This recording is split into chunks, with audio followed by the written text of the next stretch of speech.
चलो बेटा अब बातें मत करो आप लोग। हम लोग चैप्टर पढ़ रहे थे cell cycle and cell division. कौन सा पढ़ रहे थे? तो आज मैं वहीं से कंटिन्यू करूंगा, ठीक है। नया चैप्टर जो है उसका लास्ट लेक्चर है तो वो नहीं पढ़ाऊंगा, ठीक है। और वो सिलेबस डिलीट भी हो गया है आपका, जो उसमें दिया है मिनरल न्यूट्रिशन, ठीक है।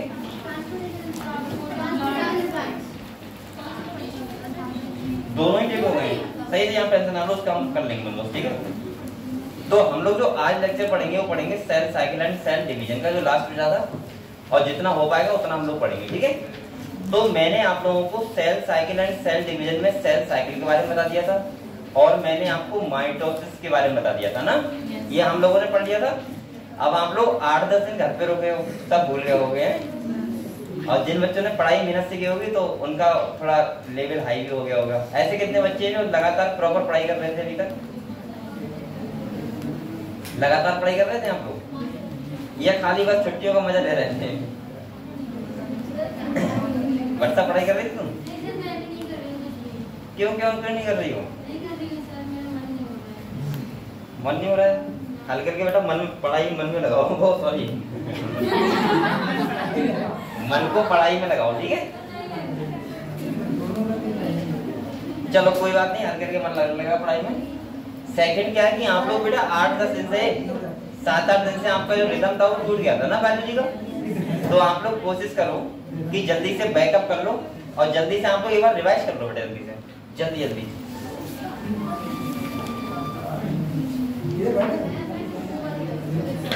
ठीक है। तो आप लोग रिवाइज करो, और मैंने आपको सेल साइकिल के बारे में क्वेश्चन पूछूंगा, और क्या पढ़ा था हमने? माइटोसिस, 2 के बारे में पढ़ा था, ठीक है। तो आप लोग जल्दी पढ़ो, उसके बाद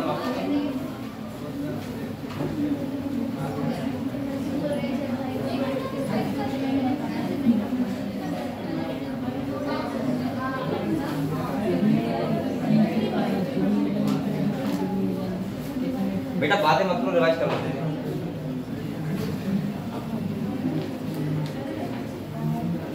और हम लोग आज सेल साइकिल सेल डिवीजन ही पढ़ेंगे, ठीक है।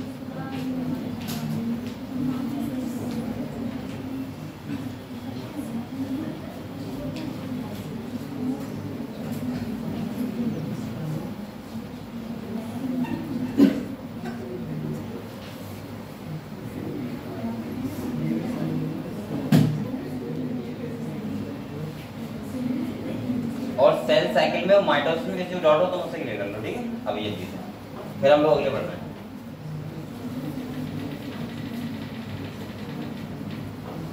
भूल गए होगा सब, सही पता है।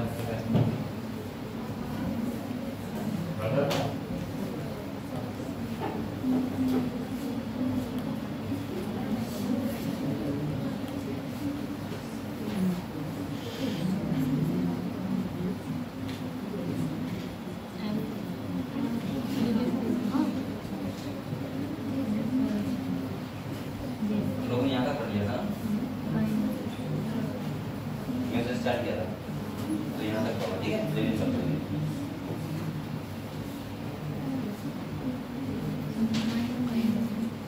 आज बच्चे कम बहुत आए हैं, ऐसा है ना, बच्चे आराम कर रहे होंगे, लग लगी है ना। अभी 8 दिन बची की तो एंजॉय कर रहे हैं।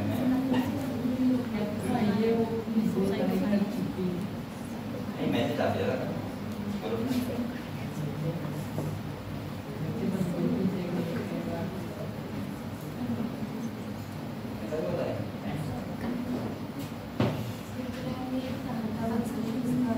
यही तो प्रॉब्लम है। शेड्यूल उसमें ऐसा भेजा है कि वो डिलीट हो गया चैप्टर। बेटा आप लोग रिवाइज कर लिया? चलो मैं करवाता हूँ, ठीक है। एक बार क्या क्या हम लोगों ने पढ़ चुके हैं।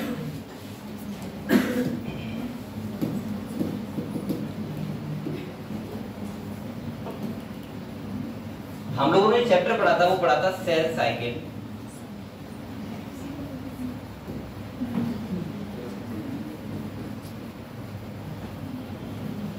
एंड सेल डिवीजन, जो हम लोगों ने स्टार्ट किया था, ठीक है।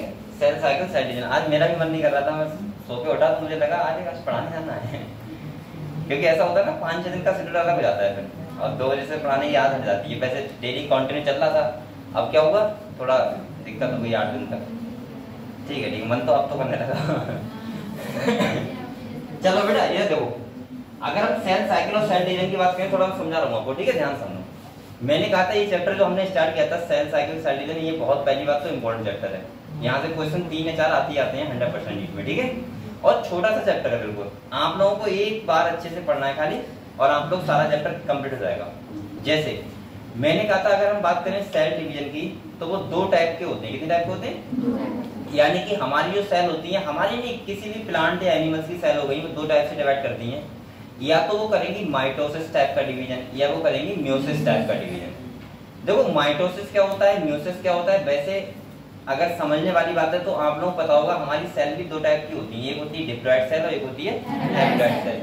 आप लोगों को पता है डिप्लॉइड सेल का मतलब होता है जहाँ पे पेयर में क्रोमोसोम हो। जैसे किसी के पास 16 पेयर है, किसी के पास 12 पेयर है, हमारे पास 23 पेयर होते हैं।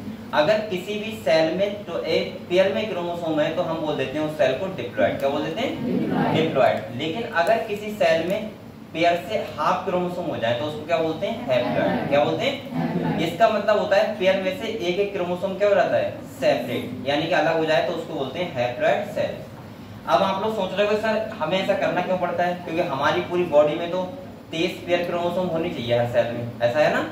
लेकिन हैप्लॉइड सेल बनाने के लिए हमें क्यों बनानी पड़ती है? क्योंकि हमारे बॉडी के अंदर बनते हैं गैमीट्स। क्या बनते हैं? और गैमीट्स आपको पता है मेल गैमीट्स होते हैं और फीमेल गैमीट्स होते हैं, उनका फ्यूजन होता है तब क्या बनता है, यानी कि हम बोल सकते हैं जाइगोट बनता है। क्या बनता है? तो हैप्लॉइड सेल अगर पापा की होगी, हैप्लॉइड सेल मम्मी की होगी, तभी डिप्लॉइड सेल बनेगी। तो इसका मतलब इसीलिए हम बोल सकते हैं कि डिप्लॉइड सेल जो हमें हैप्लॉइड सेल बनानी पड़ती है डिप्लॉइड से, उसका मतलब उसमें कौन सा डिवीजन होता है? म्यूसिस। कौन सा होता है? और जब हम और जब डिप्लॉइड सेल से डिप्लॉइड सेल बनती है तो हम कौन सा डिवीजन होता है? माइटोसिस। मैं ऐसे बोल सकता हूँ सिंपल भाषा में कि अगर कोई सेल डिप्लॉइड है, और बेटा अगर मुझे डिप्लॉइड ही बनानी है, कैसे बनानी है? मतलब यहाँ भी इस सेल में 23 पेयर है और इस सेल में भी कितने हैं?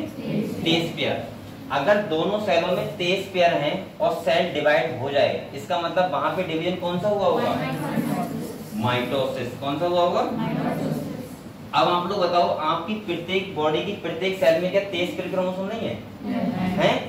आपकी एक सेल से तो पूरी बॉडी बनी है, एक सेल से 2, 2 से 4, 4 से 8, 8 से 16 ऐसी बनी, और कंटिन्यू आज आपकी सेल में पता, आपकी बॉडी पता नहीं कितनी सेल है, हजारों सेल, करोड़ों सेल, पता नहीं, हम काउंट नहीं कर सकते इतनी सेल है। अभी इतनी सारी सेल में क्या सब सेलों में 23 पेयर क्रोमोसोम नहीं होंगे? होंगे। इसका मतलब हमारी बॉडी में लगातार कौन सा डिवीजन हो रहा है? माइटोसिस। ये मैं अपने डिवीजन की बात नहीं कर रहा हूँ, ये पूरी जितनी भी स्पीशीज हैं, अगर किसी में जो सेल डिवाइड कर रही है उसमें सेम क्रोमोसोम रहे तो इसका मतलब वहां पे डिवीजन कौन सा होगा? माइटोसिस। अब म्यूसिस का मतलब क्या हुआ? देखो हमारी पूरी बॉडी में तो कौन सा हुआ बेटा?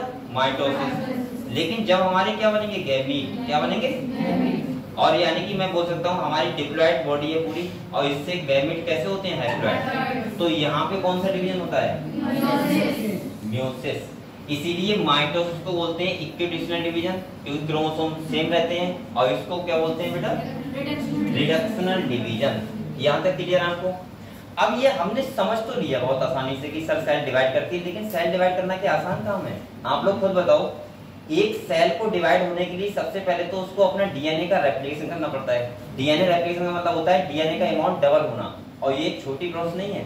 आप लोग जेनेटिक्स पढ़ोगे तो आपको पता लगेगा कि डीएनए रेप्लिकेशन जो होता है वो एक कितना कठिन प्रोसेस होता है। एक बात आप लोग खुद सोचो, आप लोग क्या समझ रहे हो कि डीएनए की स्टडी करना क्या आसान है पूरा? हम लोग पढ़ेंगे जेनेटिक्स में जाके एक ह्यूमन जीनोम प्रोजेक्ट, आपने पढ़ा भी होगा शायद, पढ़ा है किसी ने? HGP जिसे बोलते हैं, ह्यूमन जीनोम प्रोजेक्ट। बेटा वो प्रोजेक्ट के बारे में आपको बताऊंगा कि इस खाली ह्यूमन के जीनोम की स्टडी करने के लिए इतना पैसा खर्च हुआ था कि 6-7 देशों ने मिलके वो अमाउंट खर्च किया था। 13 साल का प्रोजेक्ट था, 13 साल का। कोई भी प्रोजेक्ट होता है उसको एक देश अकेले करता है, लेकिन उसको कई सारे देशों ने मिलकर किया था। इतना अमाउंट खर्च हुआ था खाली जीनोम की स्टडी करने के लिए। और वो भी जो हमें नॉलेज मिली कि हमारे कितने जीन्स होते हैं, कितने जीन्स पे कौन से क्रोमोसोम पे कौन कितने सबसे ज्यादा जीन होते हैं, कम होते हैं, कौन से जीन क्या वर्क करते हैं, वो भी पूरी स्टडी हो नहीं पाई थी। बहुत कम बातें हमें जानने को मिली थी। अगर बेटा वो जो प्रोजेक्ट था अगर वो सक्सेसफुल होता पूरी तरीके से और हम लोग सब कुछ जान पाते, तो ऐसा भी संभव था कि जब भी आपके मतलब किसी का बच्चा होता तो डॉक्टर पता है जैसे मेन्यू लेते हैं, मेन्यू जब हम जाते हैं कहाँ पे, रेस्टोरेंट में, तो मेन्यू मिलता है ना, क्या खाना है आपको, टिक करो। ऐसे बच्चे की क्वालिटी टिक करो बैठ के कि बच्चे की हाइट कितनी होनी चाहिए, बच्चे का कार कैसा होना चाहिए, बच्चे की आंखें कैसी होनी चाहिए। अगर इतना हो सकता था तो, क्योंकि हमें सारे जीन्स के बारे में स्टडी हुआ था और हमें जो जीन मैनिपुलेट करने पड़ते वो हम कर देते डॉक्टर। तो आप लोग खुद सोच सकते हो डीएनए रेप्लिकेशन कहाँ होता है, सेल डिवीजन में। कहाँ होता है, जब सेल डिवाइड करती है तो डीएनए रेप्लिकेशन होता है। और अगर डीएनए रेप्लिकेशन में अगर एक भी नाइट्रोजनस बेस गड़बड़ हो गया तो आप सोच सकते हो उसको बोलते हैं म्यूटेशन। क्या बोलते हैं, और वो कोई भी डिजीज आगे चल के किसी को भी हो सकती है। तो आप लोग समझ गए कितनी कठिन प्रोसेस होती है। लेकिन हम यहाँ पे खाली डिवीजन की बात कर रहे हैं, ये तो आपको तब समझ में आएगा जब आप पढ़ोगे जेनेटिक्स, ठीक है, उसमें मैं आपको डिटेल में पढ़ाऊंगा। तो यहाँ पे मैंने अभी ये बताया कि जब हम डिप्लॉयड सेल से डिप्लॉयड सेल बनाते हैं, वहां पे जो डिवीजन होता है वो होता है माइटोसिस, और जब डिप्लॉयड सेल से हैप्लॉयड सेल बनाते हैं वहां डिवीजन होता है मियोसिस। वैसे मैं सब पढ़ा चुका हूँ, लेकिन अभी आप 8 दिन घर पे बैठे हो इसलिए मैं रिवीजन करवा रहा हूँ, ठीक है, जिससे आपने जो घर पे बैठ के एंजॉय किया है वो रिकवर हो जाए, ठीक है। चलो ठीक है, इसके बाद देखो बेटा, तो ये हमने डिवीजन जो माइटोसिस होता है, मियोसिस होता है, तो इसमें क्या होता है कि सेल एक साइकिल को फॉलो करती है। क्या करती है, साइकिल को फॉलो। जैसे आप लोग फाइनल नीट का एग्जाम दोगे, आप लोगों को पता है 7 मई को नीट का एग्जाम होगा आपका, वो सॉरी 7 मई को नहीं बोल सकता हूँ, लेकिन मई में होगा, पहले सप्ताह में होता है, तो वो डेट ऐसी पड़ती है 5 मई, 7 मई, 3 मई, ठीक है। तो अगर मान लिया मई में होगा, लेकिन आपको एक कंटिन्यू जो वो रूटीन फॉलो करना पड़ रहा है, वो डेली पड़ रहा है आपको। पेपर तो फाइनली 7 मई को देना है, एक दिन देना है खाली 3 घंटे के लिए, लेकिन आप लोग एक रूटीन फॉलो कर रहे हो और फाइनली आप लोग पेपर तक पहुंचोगे। आपका सिलेक्शन हो या ना हो वो आपके ऊपर डिपेंड करता है, लेकिन आप लोग पहुंचोगे फाइनल। तो मैं ये कहना चाह रहा हूँ, ऐसी हमारी सेल जो डिवाइड करती है पहले एक साइकिल फॉलो करती है। क्या करती है, साइकिल फॉलो करती है, और फाइनली क्या करती है, डिवाइड करती है। तो पहले मैं आपको बेटा सेल साइकिल के बारे में एक बार समझा रहा हूँ, ठीक है, कि सेल साइकिल कैसे फॉलो करती है। हाँ, मैं मान रहा हूँ कि यहाँ से सेल स्टार्ट करती है। क्या कर रही है, सेल स्टार्ट कर रही है। तो मैंने कहा था यहाँ पे बेटा आपको पता होना चाहिए कि आपके जो सेल पूरा डिवाइड करती है उसमें 2 फेज होते हैं। कितने होते हैं, एक होता है तुम्हारा आई फेज, कौन सा होता है बेटा, और ये कौन सा होता है, एम फेज। आप लोगों को पता है आई फेज को बोलते हैं ग्रोथ फेज। क्या बोलते हैं, ग्रोथ फेज बोलते हैं। और इसके 3 पार्ट होते हैं, होता है G1, और एक होता है S, एक होता है G2। ये सब आपको पता है, मैं पढ़ा चुका हूँ आपको। तो हम बोल सकते हैं ऐसे G1 ये होगा, और S ये होगा, और G2 क्या हो गया ये। इसमें होता है डीएनए रेप्लिकेशन। क्या होता है बेटा, यहाँ प्रोटीन का फॉर्मेशन होता है, यहाँ भी क्या होता है, प्रोटीन का फॉर्मेशन। मैं ऐसे बोल सकता हूँ कि यहाँ पे डीएनए का रेप्लिकेशन हो गया। अब आप लोग बताओ क्या डीएनए का अमाउंट डबल नहीं हो गया, और डीएनए का अमाउंट डबल हो गया, वही आधा आधा दोनों सेल में चला जाएगा। क्लियर हुआ। अब देखो यहाँ पे क्या होता है, इसके बाद आपको पता होगा, इसके बाद होता है प्रोफेज, मेटाफेज, एनाफेज, टीलोफेज, पता है आपको। और इसके बाद लास्ट में क्या होता है बेटा, साइटोकाइनेसिस। और ये इसे क्या बोलते हैं, कैरियोकाइनेसिस। यानी कि यहाँ पे न्यूक्लियस का डिवीजन होता है, इसके बाद साइटोप्लाज्म का डिवीजन फाइनली हो जाता है। ये था तुम्हारा क्या, सेल साइकिल। मैंने कहा था जीवन से अगर सेल को डिवाइड नहीं करना होता है तो कौन से में जाती है, G0 फेज में। ये सब सेल साइकिल के बारे में सबको क्लियर है, किसी बच्चे को डाउट तो नहीं है। एक बात सुनो, यहाँ पे सबसे इंपॉर्टेंट बात ये है, मैंने एक बात बताई थी आपको कि हमेशा ध्यान रखना, जब G1 से सेल S फेज में आती है तो एक लाइन बहुत अच्छी लिखी हुई है, डीएनए अमाउंट जो होता है वो डबल हो जाता है। क्या रहता है बेटा, लेकिन जो क्रोमोसोम नंबर होते हैं वो क्या रहते हैं, सेम। आप लोग सबको याद है बात, सब लोग पता है, ठीक है। इसीलिए मैंने कहा था कि जो अगर डीएनए में इस फेज में बना के दिखाऊं तो वो होंगे ऐसे, ये कितने हैं 1 पेयर, लेकिन अगर एस फेज में आ जाएगा तो अगर क्रोमोसोम बन जाते तो वो होता है ऐसे। इसीलिए हम क्रोमोसोम की स्टडी करते हैं तो हमें कैसे दिखते हैं, ऐसे, क्योंकि क्रोमेटिन डबल हो जाता है और डीएनए डबल हो जाएगा तो क्रोमेटिन डबल हो जाएगा, यही आधा हो जाता है, बस ये तो होता है।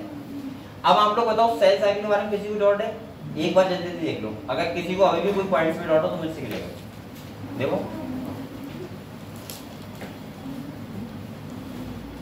जल्दी देखना बेटा।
हो गया कंप्लीट? किसी बच्चे को डाउट है बताओ सेल साइकिल में? नहीं है ना? ठीक है बेटा। इसके बाद हम लोग आए थे माइटोसिस पे। किस पे आए थे? देखो इसमें क्या होता है, पहले आप लोग बताओ G1 फेज होगा, इसके बाद कौन सा होगा? S फेज, इसके बाद कौन सा होगा? G2, और इसके बाद कौन सा होगा? प्रोफेज, मेटाफेज, एनाफेज और टीलोफेज, और इसके बाद फाइनली होगा साइटोकाइनेसिस। पता है आप लोगों को? ठीक है देखो एक करके बात करते हैं। सबसे पहले मैंने कहा था G1 फेज में प्रोटीन का फॉर्मेशन होगा, S फेज में डीएनए रेप्लिकेशन हो जाएगा। और अच्छा एक मैंने एक क्वेश्चन करवाया था आपको, अच्छा अगर आपको पता हो, मैंने कहा था अगर कोई अनियन टिप है, वो अनियन सेल है और उसमें कितने क्रोमोसोम बेटा? 16 पेयर हैं। डिप्लॉइड सेल है इसका मतलब। और मैंने कहा था यहाँ पे डीएनए कंटेंट 2C है, मान लिया कितना है बेटा? 2C है डीएनए बॉन्ड। और मैंने कहा था ये जो क्रोमोसोम कितने हैं? 16 पेयर। तो आप लोग बताओ G1, S, G2 और M फेज में क्या क्या होगा? आपको लोग पता है? बताओ बताओ तो। G1 में सेम रहेगा। S फेज में डीएनए कंटेंट कितना हो जाएगा? 4C। ठीक है। G2 में कितना रहेगा? 4C।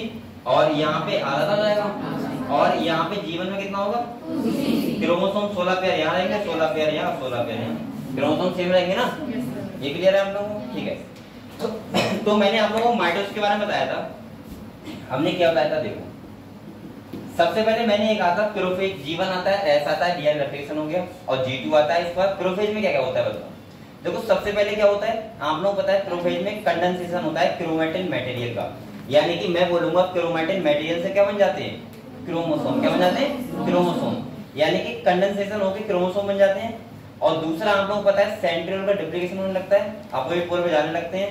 और तुम्हारा न्यूक्लियर मेम्ब्रेन, गोल्जी एपरेटस, ये सब कैसे होने लगते हैं? डिसएपियर। ये तुम्हारी पूरी कहानी किसकी थी? प्रोफेज की। किसकी थी? ये बेटा ऐसे नहीं बोल रहे, पता है आप लोगों को? किताब में भी देखो साथ साथ। इसके बाद आते हैं मेटाफेज पे। कहाँ आए थे? मेटाफेज पे मैंने कहा था ये बेस्ट स्टडी के लिए, क्रोमोसोम की स्टडी के लिए बेस्ट फेज है। कौन सा? मेटाफेज। क्योंकि यहाँ क्रोमोसोम बन जाते हैं और यहाँ पे जो प्लेट होती है कौन सी? मेटाफेजिक प्लेट, उस पे क्या हो जाते हैं? अरेंज। क्या हो जाते हैं? ये ऐसे होता है देखो बेटा। यहाँ पे आप लोग बताओ G1 होगा, इसके बाद कौन सा होगा? S, और इसके बाद कौन सा होगा? G2। यहाँ पे डीएनए रेप्लिकेशन हो गया। अच्छा डीएनए रेप्लिकेशन मतलब क्या होता है बेटा? डीएनए का अमाउंट डबल होना, ये तो होता है। ठीक है। अब हम लोग सबसे पहले प्रोफेज की बात करते हैं। किसकी बात करते हैं? देखो प्रोफेज में क्या हुआ, ये है यहाँ पे हम लोग बोल सकते हैं क्रोमोसोम बन गए। बोल सकता हूँ मैं? क्रोमोसोम क्या हुआ बेटा? बन गए। ये क्या होते हैं? क्रोमेटिड, और बीच में क्या होता है? सेंट्रोमियर। पता है हम लोगों को ये सब चीजें? ठीक है। मेटाफेज में ये कैसे अरेंज होते हैं? देखो मेटाफेज में ये क्या है? सेल है, और यहाँ पे ये ऐसे अरेंज हो जाते हैं, ऐसे। अब बेटा यहाँ पे एक चीज समझो आप लोग, ऐसे अरेंज हो गए और यहाँ पे स्पिंडल का अटैचमेंट हो जाता है, ऐसे हो जाता है ना, स्पिंडल फाइबर का। और आप लोगों को पता होना चाहिए यहाँ पे होता है काइनेटिक कोड। क्या होते हैं? ये दो होते हैं, एक साइड का इससे हो जाता है और एक साइड का इससे हो जाता है। ये तक यहाँ तक क्लियर है बेटा? ये क्या है? Spindle fibre. क्या है? अब आप लोग बताओ एनाफेज में क्या होता है?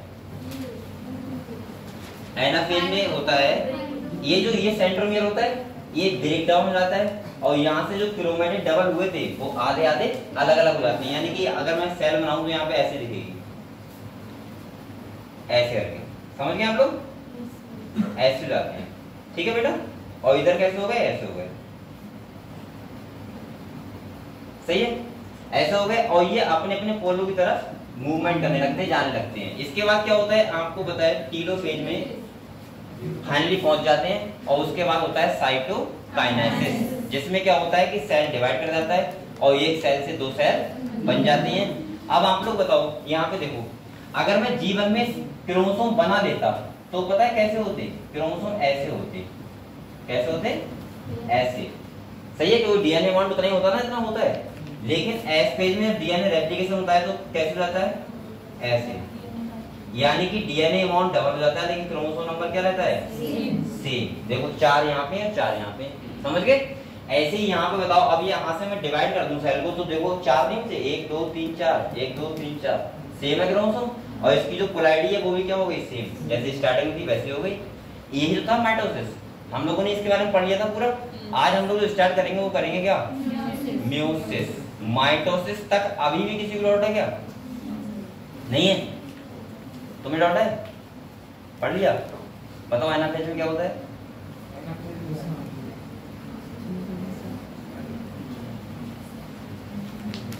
बताओ बेटा, क्या अलग अलग कौन होता है? हाँ, क्रोमेटिन अलग जाते हैं। ये बात एक बात और ध्यान रखना बेटा, ये बहुत अच्छी बात तुमने बोली, ठीक है। मैंने कहा था सेंटर में बैकग्राउंड होता है, ऐसे बोल सकते हो क्रोमेटिन अलग अलग जाते हैं। क्यों? ये बात तो वही है, क्योंकि हम म्यूसिस में जो पढ़ेंगे वहां पे मैं बोलूंगा क्रोमोसोम अलग अलग हो जाते हैं, वहां क्रोमेटिन नहीं बोलूंगा, क्योंकि वहां पे पूरा पूरा क्रोमोसोम जाता है, तभी तो हैप्लॉइड सेल होती है। समझ में आया? तो इसीलिए ठीक है। तो सब लोगों को इतना रट गया है बिल्कुल? बताओ माइटोसिस सबको क्लियर हो गया? तो अब हम लोग पढ़ेंगे म्यूसिस। क्या पढ़ेंगे? म्यूसिस। तो आप लोग, हमने माइटोसिस पढ़ लिया था, अब हम अगले बात कर रहे हैं म्यूसिस की। बेटा ये समझते हैं, ठीक है, आराम से पहले से। हाँ, कौन को बोल रहे हैं बेटा? देखो हम लोग समझते हैं, मैंने कहा था म्यूसिस जो कंप्लीट होता है वो कितने स्टेज में होता है? 2। एक होता है म्यूसिस फर्स्ट और एक होता है म्यूसिस सेकंड। तो हम लोग एक तरफ लिख रहे हैं बेटा म्यूसिस फर्स्ट और एक तरफ लिख रहे हैं म्यूसिस सेकंड। ये बात समझे आप लोग? देखो होता क्या है, स्टार्टिंग समझते हैं बिल्कुल आराम से, पहले डायग्राम बेस समझ लेते हैं, इसके बाद बेस समझ लेंगे, ठीक है। ये कोई सेल है, क्या है बेटा? एक सेल है, इसमें कितने क्रोमोसोम है? 23 पेयर, और डीएनए कंटेंट 2C है। समझ गए आप लोग? ये कौन सी स्टेज की कहानी है? जीवन। कौन से की है? जीवन। अगर मैं इसको, ये जीवन की कहानी है, तो यहाँ पे देखो क्रोमोसोम तो बनेगा नहीं, क्योंकि क्रोमोसोम कहाँ बनता है? प्रोफेज में। लेकिन यहाँ पे क्या होगा? Chromatin material. क्या होगा? अच्छा, आप लोग ये समझ रहे हैं क्रोमैटिन मटेरियल, डीएनए और क्रोमोसोम क्या है? तीनों में डिफरेंस समझ रहे हो? अभी भी नहीं पता है? मैं 2-3 बार बता देता हूँ, पता है सब लोगों को? हैं? डीएनए, क्रोमैटिन और क्रोमोसोम में डिफरेंस क्या क्या होते हैं तीनों में, पता है सब लोगों को? मैं पूछ लूंगा। अंजलि गौरव बताओ। सोम, अच्छा ये बता दो खाली डीएनए क्रोमैटिन, मतलब हम क्रोमैटिन कब बोलते हैं डीएनए को?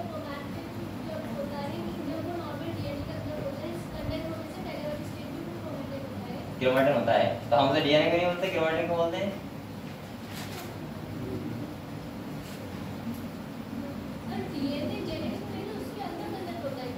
हाँ वो तो पता है, लेकिन क्रोमैटिन को बोलना है, कब से बोलने लगते हैं बताओ?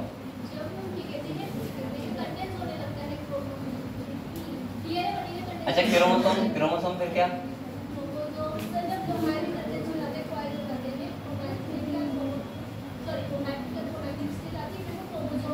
मतलब ऐसे बोल सकते हो जीवन से एस में आता है तो, और एस से G2 में आता है, इसके बाद क्या बन जाता है वो बाद में प्रोफेज में आके क्रोमोसोम। सही है, लगभग ये पहुंच रहे हैं आप। पीछे आप बताओ बेटा।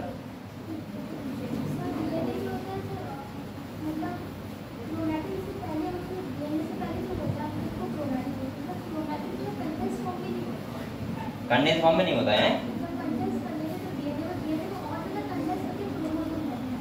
अच्छा ठीक है, और बताओ, और किसी से पता है? अब देखो मेरी बात सुनो, डीएनए का मतलब होता है सिंपल डीएनए, ये तो आप जानते हो डीएनए होता है। उसे क्रोमैटिन फॉर्म तब बोलते हैं जब वो हिस्टोन प्रोटीन के साथ रैप्ड होता है, यानी कि पैक फॉर्म में होता है, पैकेजिंग फॉर्म में होता है। कौन फॉर्म में होता है?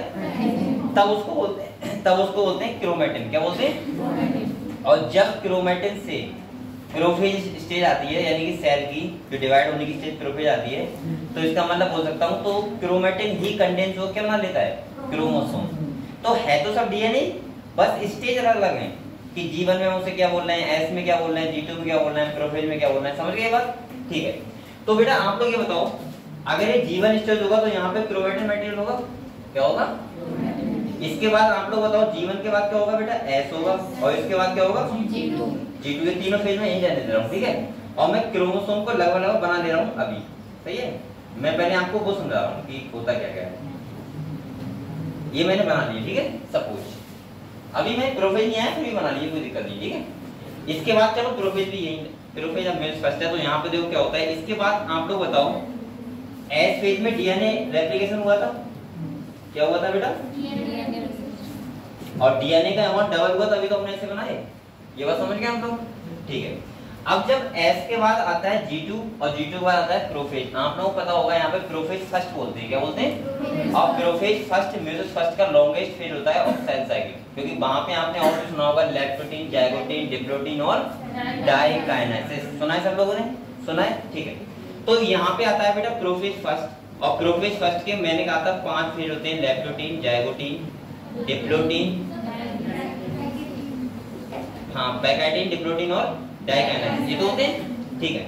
इसके बाद होता क्या है बेटा, यहाँ पे जो अगर सेल मेयोसिस फर्स्ट में डिवाइड करती है, सही है, प्रोफेज, मेटाफेज, एनाफेज, टेलोफेज के बाद साइटोकाइनेसिस फर्स्ट होगी। क्या होगी? साइटोकाइनेसिस फर्स्ट होगी। जो सेल, एक सेल से कितनी सेल बन जाएंगी? 2 सेल। अब समझने वाली बात यहाँ पे है कि माइटोसिस में क्या डिफरेंस होता है, मेयोसिस में क्या होता है। यहाँ पे देखो ऐसे क्रोमोसोम है, ऐसे तो है, ऐसे तो है बेटा। यहाँ पे क्या होते हैं, क्रोमोसोम ऐसे ही रहते हैं, लेकिन क्रोमोसोम आधे हो जाते हैं। कैसे हो जाते हैं? अगर 4 थे तो यहाँ पे कितने हो गए? 2। इसका मतलब सेल बताओ क्या हैप्लॉइड नहीं हो गई? सेल तो हैप्लॉइड हो गई ना, क्रोमोसोम तो आधे हो गए, यानी कि 4 क्रोमोसोम थे, कितने रह गए? 2। और अगर मैं बात करूं जीवन फेज में जो सेल होगी, वो अगर सेल हम बना के दिखाएं तो वो लगभग ऐसी दिख रही होगी। कैसी दिख रही होगी बेटा? ऐसी। ये बात समझे आप लोग? ये कब का स्टेज है? जीवन। अब आप लोग ये बताओ, एस फेज हुआ, डीएनए रेप्लिकेशन हुआ, लेकिन जब मैंने माइटोसिस पढ़ाया था आपको तो वहां पे कहा था मैंने एक सेल से 2 सेल बन जाती हैं, लेकिन ये डीएनए अमाउंट जो होता है ये वाला, ये आधा हो जाता है। क्रोमोसोम 4 ही रहते हैं, 4 यहाँ 4 यहाँ, 4 थे तो 4 याद तो रहेंगे। अब यहाँ पे बताओ क्या डीएनए कंटेंट 4C नहीं है इसमें? है नहीं है? और यहाँ पे कितना है? लेकिन क्रोमोसोम कितने हो गए? 23। और यहाँ भी कितने हो गए? 23। ये बात समझना है आपको? ये पल्ले पड़ी, यानी कि यहाँ डीएनए अमाउंट जो डबल हुआ था वो आधा नहीं हुआ है, लेकिन क्रोमोसोम आधे हो गए। समझ गए? अब एक बात और सुनो, किसी भी सेल में कभी भी डीएनए पोलैरिटी यानी डीएनए अमाउंट डबल नहीं रह सकता, उसे जितना रहेगा उतना ही तो रहेगा। अब आप लोग बेटा, आपकी कैपेसिटी 5 किलो खाने की, यहाँ 10 किलो कैसे खा लोगे? 5 किलो खाओगे। तो यहाँ पे अब डीएनए अमाउंट अभी भी क्या है बेटा? डबल। कैसा है? अगर मैं यहाँ पे इस स्टेज की बात करूं जीवन की, तो यहाँ डीएनए अमाउंट कितना था? 2C।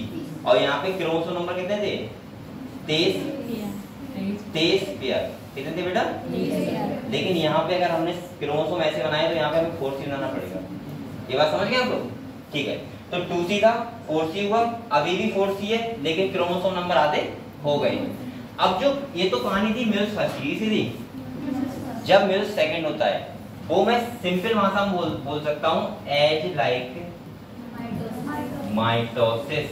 अब ये बात आपको अच्छे से पल्ले पड़ी होगी अगर आपने माइटोसिस बहुत अच्छे से पढ़ा होगा तो। आप लोग बताओ, क्या मैं इसमें दोबारा स्केच करवा सकता हूँ? क्या दोबारा मुझे डीएनए रेप्लिकेशन करवाने की जरूरत है? नहीं है, क्योंकि हमने बेटा बताओ माइटोसिस में यही तो किया था, खाली डीएनए अमाउंट डबल, वो तो पहले से किया हुआ है। अब तो खाली क्या होना है? Prophase, metaphase, anaphase, telophase. समझ गए? और ये फाइनली जो सेल बनेगी, यानी कि अब मैं बोल सकता हूँ कि जब एनाफेज होगा तो यहाँ पे ऐसे हो जाएगा, ऐसे हो जाएगा बताओ, क्योंकि ये क्रोमैटिड अब ब्रेक डाउन हो जाएंगे ना, और जो डीएनए अमाउंट डबल हुआ है वो आधा हो जाएगा, और जो फाइनली हमें सेल मिलेंगी 4 वो ऐसी मिलेंगी। तभी तो एक सेल से 4 मिलती हैं ऐसे। अब आप लोग बताओ बेटा, आप लोग बताओ क्या डीएनए अमाउंट आधा नहीं हो गया? यानी कितना हो गया? 2C।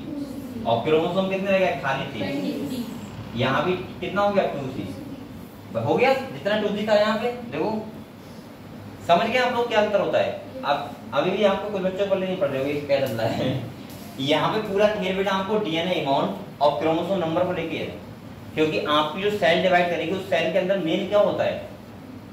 क्रोमोसोम। क्या होते हैं? आप लोग खुद सोच सकते हो बेटा, अगर एक क्रोमोसोम गड़बड़ हो गया, आपकी बॉडी में कितने क्रोमोसोम होते हैं? 23 पेयर। कितने होते हैं? अगर एक क्रोमोसोम गड़बड़ हो गया तो उसको बोलते हैं सिंड्रोम। क्या बोलते हैं? यहाँ तो छोड़ो, अगर एक नाइट्रोजनस बेस अगर बढ़ गया या कम हो गया तो उसको बोलते हैं म्यूटेशन। उसमें तक जेनेटिक डिजीज आती है। कौन डिजीज आती है? जेनेटिक। सोचो एक क्रोमोसोम अगर कम हो जाए तो क्या होगा? एक क्रोमोसोम पता है कितने जीन होते हैं? लगभग एवरेज अगर मैं बात करूं तो लगभग 200 जीन से प्लस ही होते हैं, क्योंकि सबसे कम जो होते हैं वो वाई क्रोमोसोम में होते हैं 231। समझ रहे हो? और इसके बाद पता नहीं कितने जीन ज्यादा होते हैं। आप सोचो इतने जीन्स अगर एक साथ आपकी बॉडी में कम हो जाएं तो कितनी सारी प्रोटीन कम हो जाएंगी जो आपकी बॉडी में बन रही है, और प्रोटीन नहीं बनेगी, सोचो कितनी सारी डिजीज आप लोगों को हो जाएगी। डीएनए तो सबका सेम ही होता है, बस डीएनए में कौन से जीन होते हैं ये डिपेंड करता है हर एनिमल्स में अलग अलग। जो जीन होंगे आपकी बॉडी में वही आपकी बॉडी क्या बनेगा, प्रोटीन बनेगा, और वैसा ही आपका बॉडी स्ट्रक्चर होगा। समझ गए आप लोग? तो यहाँ पे बात ये मैं कह रहा हूँ कि आप लोगों को क्या ध्यान रखना है। सबसे पहले मैंने बोला था माइटोसिस जब डिवीजन टाइप होता है, डिवीजन होता है, तो एक सेल से दो सेल बनती है। कितनी सेल बनती है? दो सेल। और डीएनए अमाउंट क्या रहता है? सेम, वो तो सेम ही रहेगा। और मैं बोलूंगा क्रोमोसोम नंबर क्या रहते हैं? सेम। अगर 23 पेयर है तो हमारी जो दो सेल में कन्वर्ट हुआ है उसमें भी कितने होंगे? 23 पेयर, 23 पेयर। समझ गए आप लोग? इसीलिए एस फेज में जो डीएनए रेप्लिकेशन होता है उसका मतलब होता है कि डीएनए अमाउंट डबल हुआ जो वो आधा आधा हो गया। समझ गए आप लोग? क्लियर हुआ? ठीक है। अब हम आते हैं म्यूसिस पे। मैंने कहा था म्यूसिस का मतलब होता है कि जहां पे एक पेरेंटल सेल से बनती है 4 डॉटर सेल। कितनी बनती है? 4। अच्छा, किसी के मन में यहाँ पे ऐसा बच्चा नहीं बैठा है, किसी के मन में ये डाउट आ रहा होगा कि सर एक से यहाँ पे 2 बनी और 2 से 4 बन गई, ये तो माइटोसिस में भी होता है 1 से 2, 2 से 4। ये तो क्वेश्चन नहीं आता है बेटा। वहां पे जब 1 से 2 बनती है और जब 2 से 4 वहां पे ही बनती हैं, लेकिन जब 2 से 4 बनेंगी तो वहां पे फिर से एक फेज होगा, इसे बोलेंगे एस फेज। क्या बोलेंगे? वहां पे डीएनए रेप्लिकेशन हमें फिर से करना पड़ेगा। क्या बताओ मैं यहाँ पे मैंने बोला एस फेज के लिए? नहीं बोला, क्योंकि यहाँ पे डीएनए अमाउंट पहले से ही डबल है, जो हमें नहीं करना है। हमें तो खाली सेल हैप्लॉइड करनी है बस। कैसे करनी है बेटा? हमें तो हैप्लॉइड सेल करना है बस, और हैप्लॉइड सेल करने के लिए हमें आधे क्रोमोसोम करने पड़ेंगे। ऐसा क्यों करना पड़ रहा है? क्योंकि बेटा आपको पता है यहाँ पे गैमीट का फॉर्मेशन होता है, और गैमीट का जब फॉर्मेशन होगा तो हमें हमेशा सेल कौन सी लानी पड़ेगी? हैप्लॉइड। और अगर हैप्लॉइड नहीं होगी तो कैसे काम चलेगा? समझ गए? तो इसीलिए आधे क्रोमोसोम करने पड़ते हैं, और इसीलिए दो पार्ट में कंप्लीट होता है, म्यूसिस फर्स्ट और म्यूसिस सेकंड। चलो अब यहाँ से आगे बढ़ते हैं थोड़ा सा। अब तो बेटा आपको समझ में आना चाहिए मुझे लग रहा है। अब देखो हम लोग एक बार फेज की बात करते हैं फिर से। देखो मैंने बोला था बेटा म्यूसिस होता है, जो म्यूसिस कितने फेज में होता है? 2। एक होता है म्यूसिस फर्स्ट, क्या होता है बेटा? और एक होता है म्यूसिस सेकंड। अच्छा, मैंने एक बार क्वेश्चन ही बोला था, मैंने कहा था बेटा जब म्यूसिस फर्स्ट होता है तो सेल हैप्लॉइड हो जाती है, तो म्यूसिस सेकंड क्यों होता है? तो बच्चे काफी कंफ्यूज हो गए थे ना। उसका मतलब होता है खाली डीएनए कंटेंट को आधा करने के लिए, डीएनए अमाउंट को आधा करने के लिए, डबल था उसको कम करने के लिए, यानी बराबर करने के लिए। ठीक है। अब यहाँ पे देखो म्यूसिस फर्स्ट है ये, और ये क्या है बेटा? Meiosis second. आप लोग बताओ म्यूसिस फर्स्ट में सबसे पहले स्टेप कौन सी होगी? G1। इसके बाद कौन सा होगा? S। इसके बाद ये S बन नहीं है बेटा, कॉमा लगा रहा था मैं, S। और इसके बाद क्या होगा? G2। इसके बाद आप लोग बताओ G1 S G2 के बाद कौन सा होगा? Prophase first. सही है। प्रोफेज फर्स्ट में कौन कौन से होते हैं? लैक्टोटीन, जाइगोटीन, इसके बाद डिप्लोटीन और डाइकाइनेसिस। यहाँ ट्रिक भी थी, लाल भी ऊपर दिखाई दिए हैं, लाल भी आता है। चलो ठीक है। देखो इसके बाद कौन सा है बेटा? प्रोफेज के बाद क्या होता है? Metaphase first. इसके बाद और इसके बाद होगा साइटोकाइनेसिस फर्स्ट। समझ गए यहाँ तक कहानी? ये फिर होते हैं। इसके बाद ये देखो, इसके बाद डायरेक्ट होगा क्या? Prophase second. क्या होगा बेटा? अब G1 है G2 नहीं होगा, प्रोफेज सेकंड। इसके बाद मेटाफेज सेकंड, और इसके बाद एनाफेज सेकंड, और इसके बाद टीलोफेज सेकंड, और इसके बाद बस। समझ गए आप लोग? ये कहानी चलती है पूरी, बस इतने फेज होते हैं म्यूसिस में। समझ गए? तो यहाँ पे क्या होगा, यानी अच्छा ये कहानी क्यों हो रही है इतनी सारी? ये खोलिए क्यों हो रहा है? यहाँ पे बेटा क्रॉसिंग होता है, इसे बोलते हैं क्रॉसिंग ओवर। क्या बोलते हैं? Crossing over. अगर मैं सिंपल भाषा में आपको क्रॉसिंग ओवर का मतलब बताऊं तो होता है एक्सचेंज ऑफ जेनेटिक मटेरियल। इसका मतलब सिंपल सा होता है कि जो आप लोगों को पता होना चाहिए, जो क्रोमोसोम आता है, मैंने कहा था जब हैप्लॉइड सेल बनती है तो एक पेयर में से एक एक क्रोमोसोम आता है। कितना आता है बेटा? तभी तो हम क्रोमोसोम पेयर में बोलते हैं। देखो अगर ये क्रोमोसोम 1 पेयर है और ये सेल कैसी है बेटा? डिप्लॉइड। कैसी है? तो जब इससे हैप्लॉइड सेल बनेगी तो इसका एक क्रोमोसोम आ जाएगा। किसमें? हैप्लॉइड सेल में। ऐसा नहीं होता कभी कि 46 क्रोमोसोम है तो कोई से भी 23 आ जाएंगे उठ के, या कोई से भी 23 आधे आ जाएंगे, ऐसा नहीं होता। पेयर का एक एक आता है। सही है। और जो पेयर में से एक एक आता है जब म्यूसिस होता है तो उनके बीच एक्सचेंज ऑफ जेनेटिक मटेरियल होता है। यानी कि जो क्रोमोसोम होते हैं वो आपस में जो होमोलोगस क्रोमोसोम, होमोलोगस मतलब होता है पेयर में जो क्रोमोसोम होते हैं उन्हें बोलते हैं क्या, होमोलोगस क्रोमोसोम। तो होमोलोगस क्रोमोसोम होते हैं वो आपस में करते हैं एक्सचेंज ऑफ जेनेटिक मटेरियल, थोड़ा सा पार्ट जो होता है वो क्रोमोसोम को उस वाले को देते हैं, उसका अपने आप से लेते हैं। तभी मैंने आपको एक बात जैसे अभी तो नहीं बताया, बताऊंगा आपको। इसीलिए आपने देखा होगा कुछ ऐसे होते हैं जो बच्चे होते हैं उनको कुछ कैरेक्टर अपने पापा से फ्री मिल जाते हैं। अगर कोई आपको पता है लिंकेज हो गई, क्या हो गई, लिंकेज का मतलब होता है कि जीन्स बहुत पास हैं, तो वहां पे लिंकेज तो होती है और कैरेक्टर पापा से फ्री मिल जाते हैं। और वो कैरेक्टर कौन से हैं, बेकार वाले हैं या फिर सही वाले हैं, वो डिपेंड करता है कि फादर कैसे हैं। समझ गए आप लोग, ठीक है।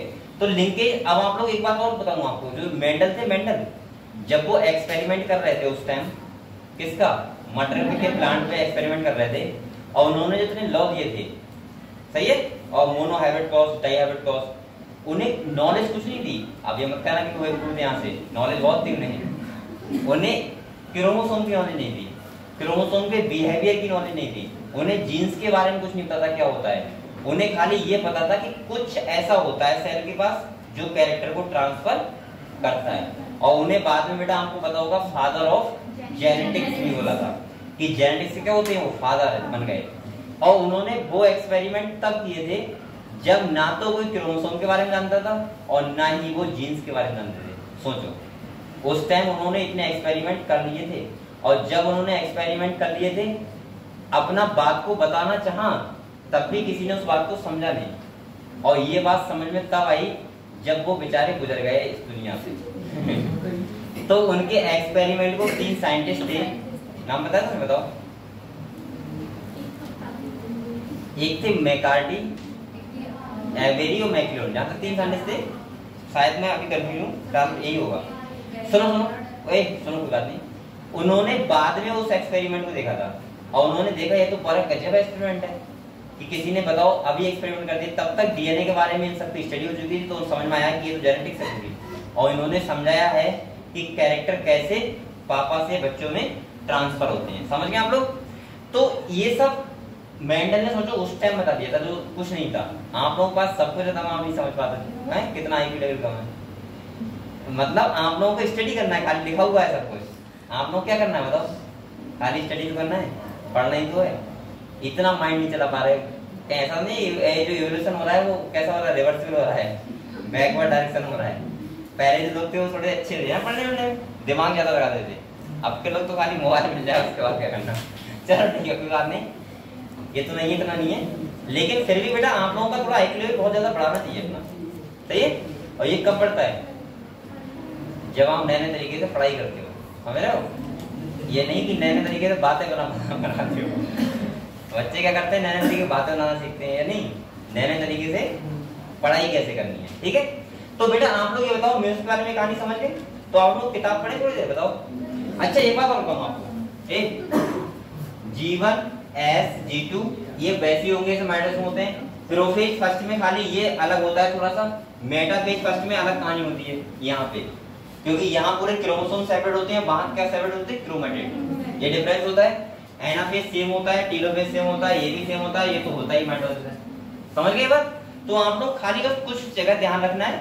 तो हम लोग किताब पढ़े, किताब निकालो, पढ़ते हैं म्यूसिस, सही है। जो अभी तक कहानी बताई है पूरा आपको समझ में आ गई होगी मुझे लग रहा है। बहुत आप लोगों ने घर पे बहुत खा लिए हैं। कौन कौन घर पे गया था, हैं? आप लोग तो घर पे चले गए, रूम पे रहते हो, यहाँ क्या किया, सही है। और कौन रहता है यहाँ पे, किराया कौन रहता है? अरे रेंट पे, शर्मा के मैं भी रहता हूँ। अच्छा ठीक है। तो आप लोग घर चले गए थे, हैं? पढ़ाई की थी घर पे जाके, हैं? नहीं तुम नहीं गए थे, तुम तो घर से ही आते हो ना, रेंट पे रहते हो, तो घर पे नहीं गए थे, यहाँ क्या गए थे?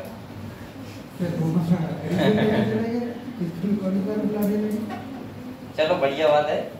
लेकिन बेटा अपनी पढ़ाई कंटिन्यू रखो, ठीक है। कहीं भी रहो, घर पे रहो, यहाँ रहो, पढ़ाई में भी नहीं होनी चाहिए।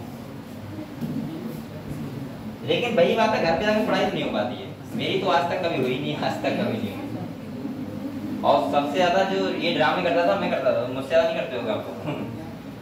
मैं बेटा आप तो यहाँ से कर जाते हो, मैं जब कानपुर से कर रहा था तो बैग भर के लाता था किताबों का, और वो जो बैग भर के लाता था उसकी चैन भी नहीं खुलता था। और जब यहाँ से जाता था तो पता है तो मम्मी होती है, सामान रखती है बहुत सारा, क्योंकि उन्हें पता है बच्चे जा रहा है 2-3 महीने की, तो वो कहीं ये ले जाओ वो ले जाओ, देसी की वगैरह होता नहीं होता है। अब जब बैग उठा के लाते इसमें क्या रखा हुआ है, तो देखा तो किताबें भरी पड़ी हैं, और एक भी दिन एक किताब नहीं खोली कभी घर पे लाके, तो फिर बहुत गालियां सुनती थी कि अब ये भी वजन ले जाओ ये भी ले जाओ, सामने दोनों ले जाओ, ठीक है चलना है।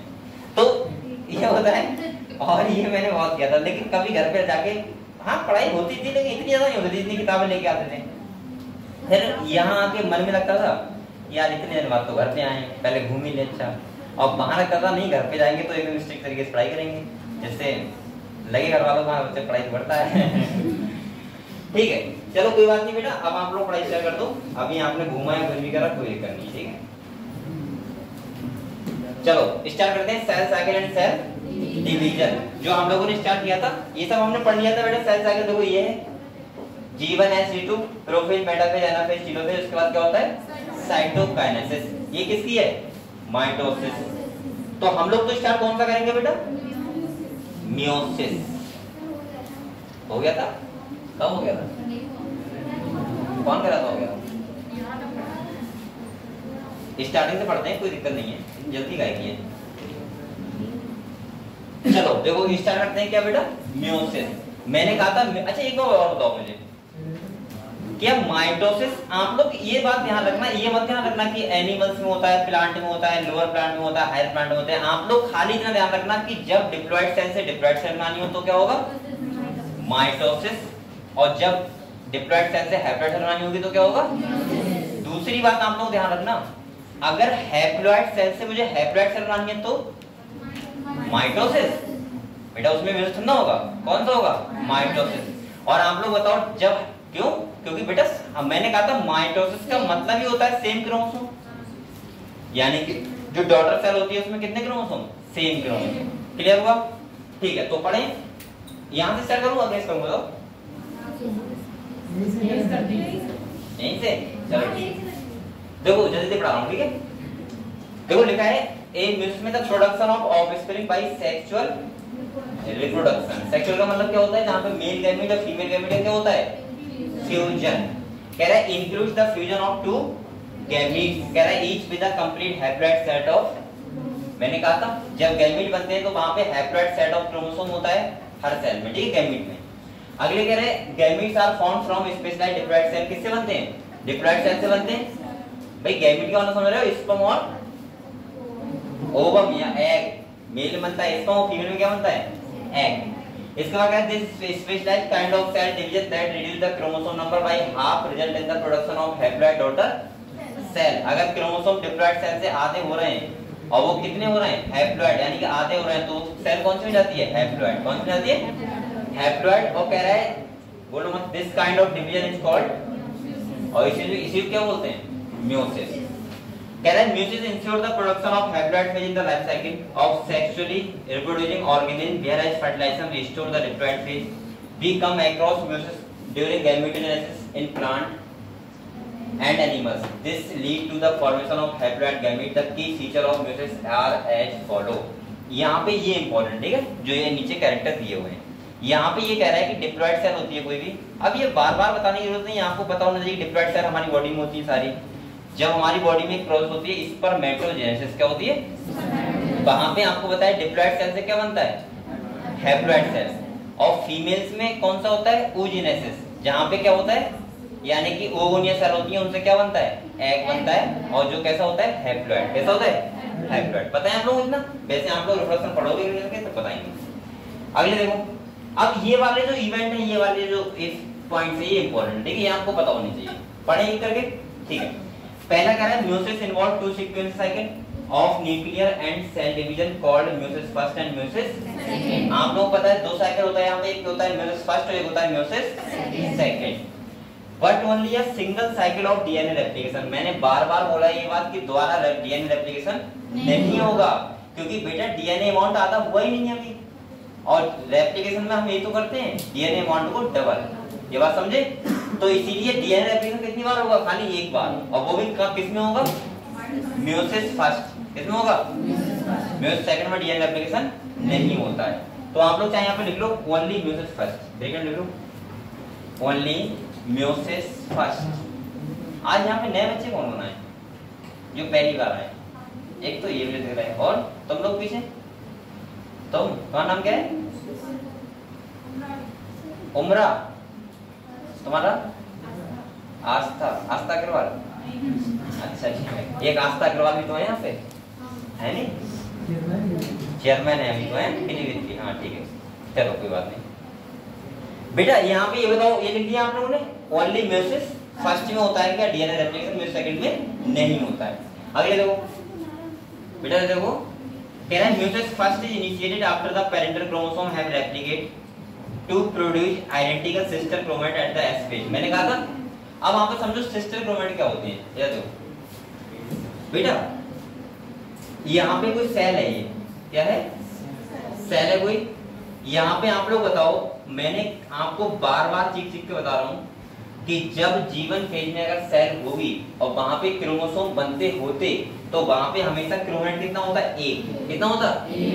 क्योंकि बेटा यहाँ पे क्रोमोसोम ऐसे दिखते हैं, लेकिन हमें कौन से फेज में दिखते हैं? प्रोफेज में जाके। तब तक डीएनए रेप्लिकेशन हो जाता है, और डीएनए रेप्लिकेशन हो जाएगा तो हमें क्रोमोसोम कैसे दिखते हैं? पेयर में नहीं, क्रोमेटिड पेयर में। समझ गए बात? तभी तो हमें क्रोमोसोम दिखते हैं, वो ऐसे हम बनाते हैं। क्लियर हुआ? अब यहाँ पे बताओ, जो ये देखो ये जो एक सेंट्रोमियर से जुड़े होते हैं क्रोमेटिड, उन्हें बोलते हैं सिस्टर क्रोमेटिड। क्या बोलते हैं? Sister chromatid. अब बेटे ये अभी समझ लेना, फिर बाद में फिर से समझो क्या है। सही है?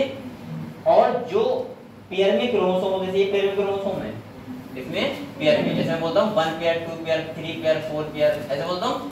तो पेयर वालों को क्या बोलते हैं बेटा? Homologous chromosome. ये बात समझ गए? और एक तो देखो ये सिस्टर, वो होमोलोगस क्रोमोसोम के अलग अलग क्रोमेटिड, एक को इसको और एक को इसको बोलते हैं नॉन सिस्टर क्रोमेटिड, और इन दोनों पेयर को बोलते हैं नॉन होमोलोगस क्रोमोसोम। समझ गए? ये बात क्लियर हुआ आपको? ठीक है। तो यहाँ पे क्या कह रहा है आप समझो।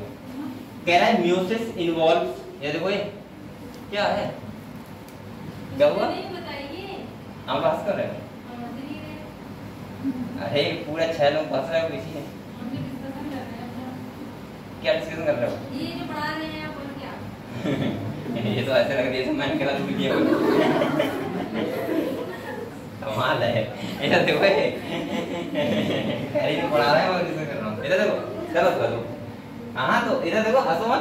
मुझे लगता है मैं पूछ लूँ क्यों हंस रहे हो, मुझे भी ऐसे आ रहा है, तुम लोग पता नहीं कर रहे। इधर देखो बेटा, ए अब इधर देखो, कह रहा है meiosis involve pairing of homologous chromosome. आप लोग बताओ म्यूसिस में क्या होता है? होमोलोगस क्रोमोसोम पेयरिंग होती है।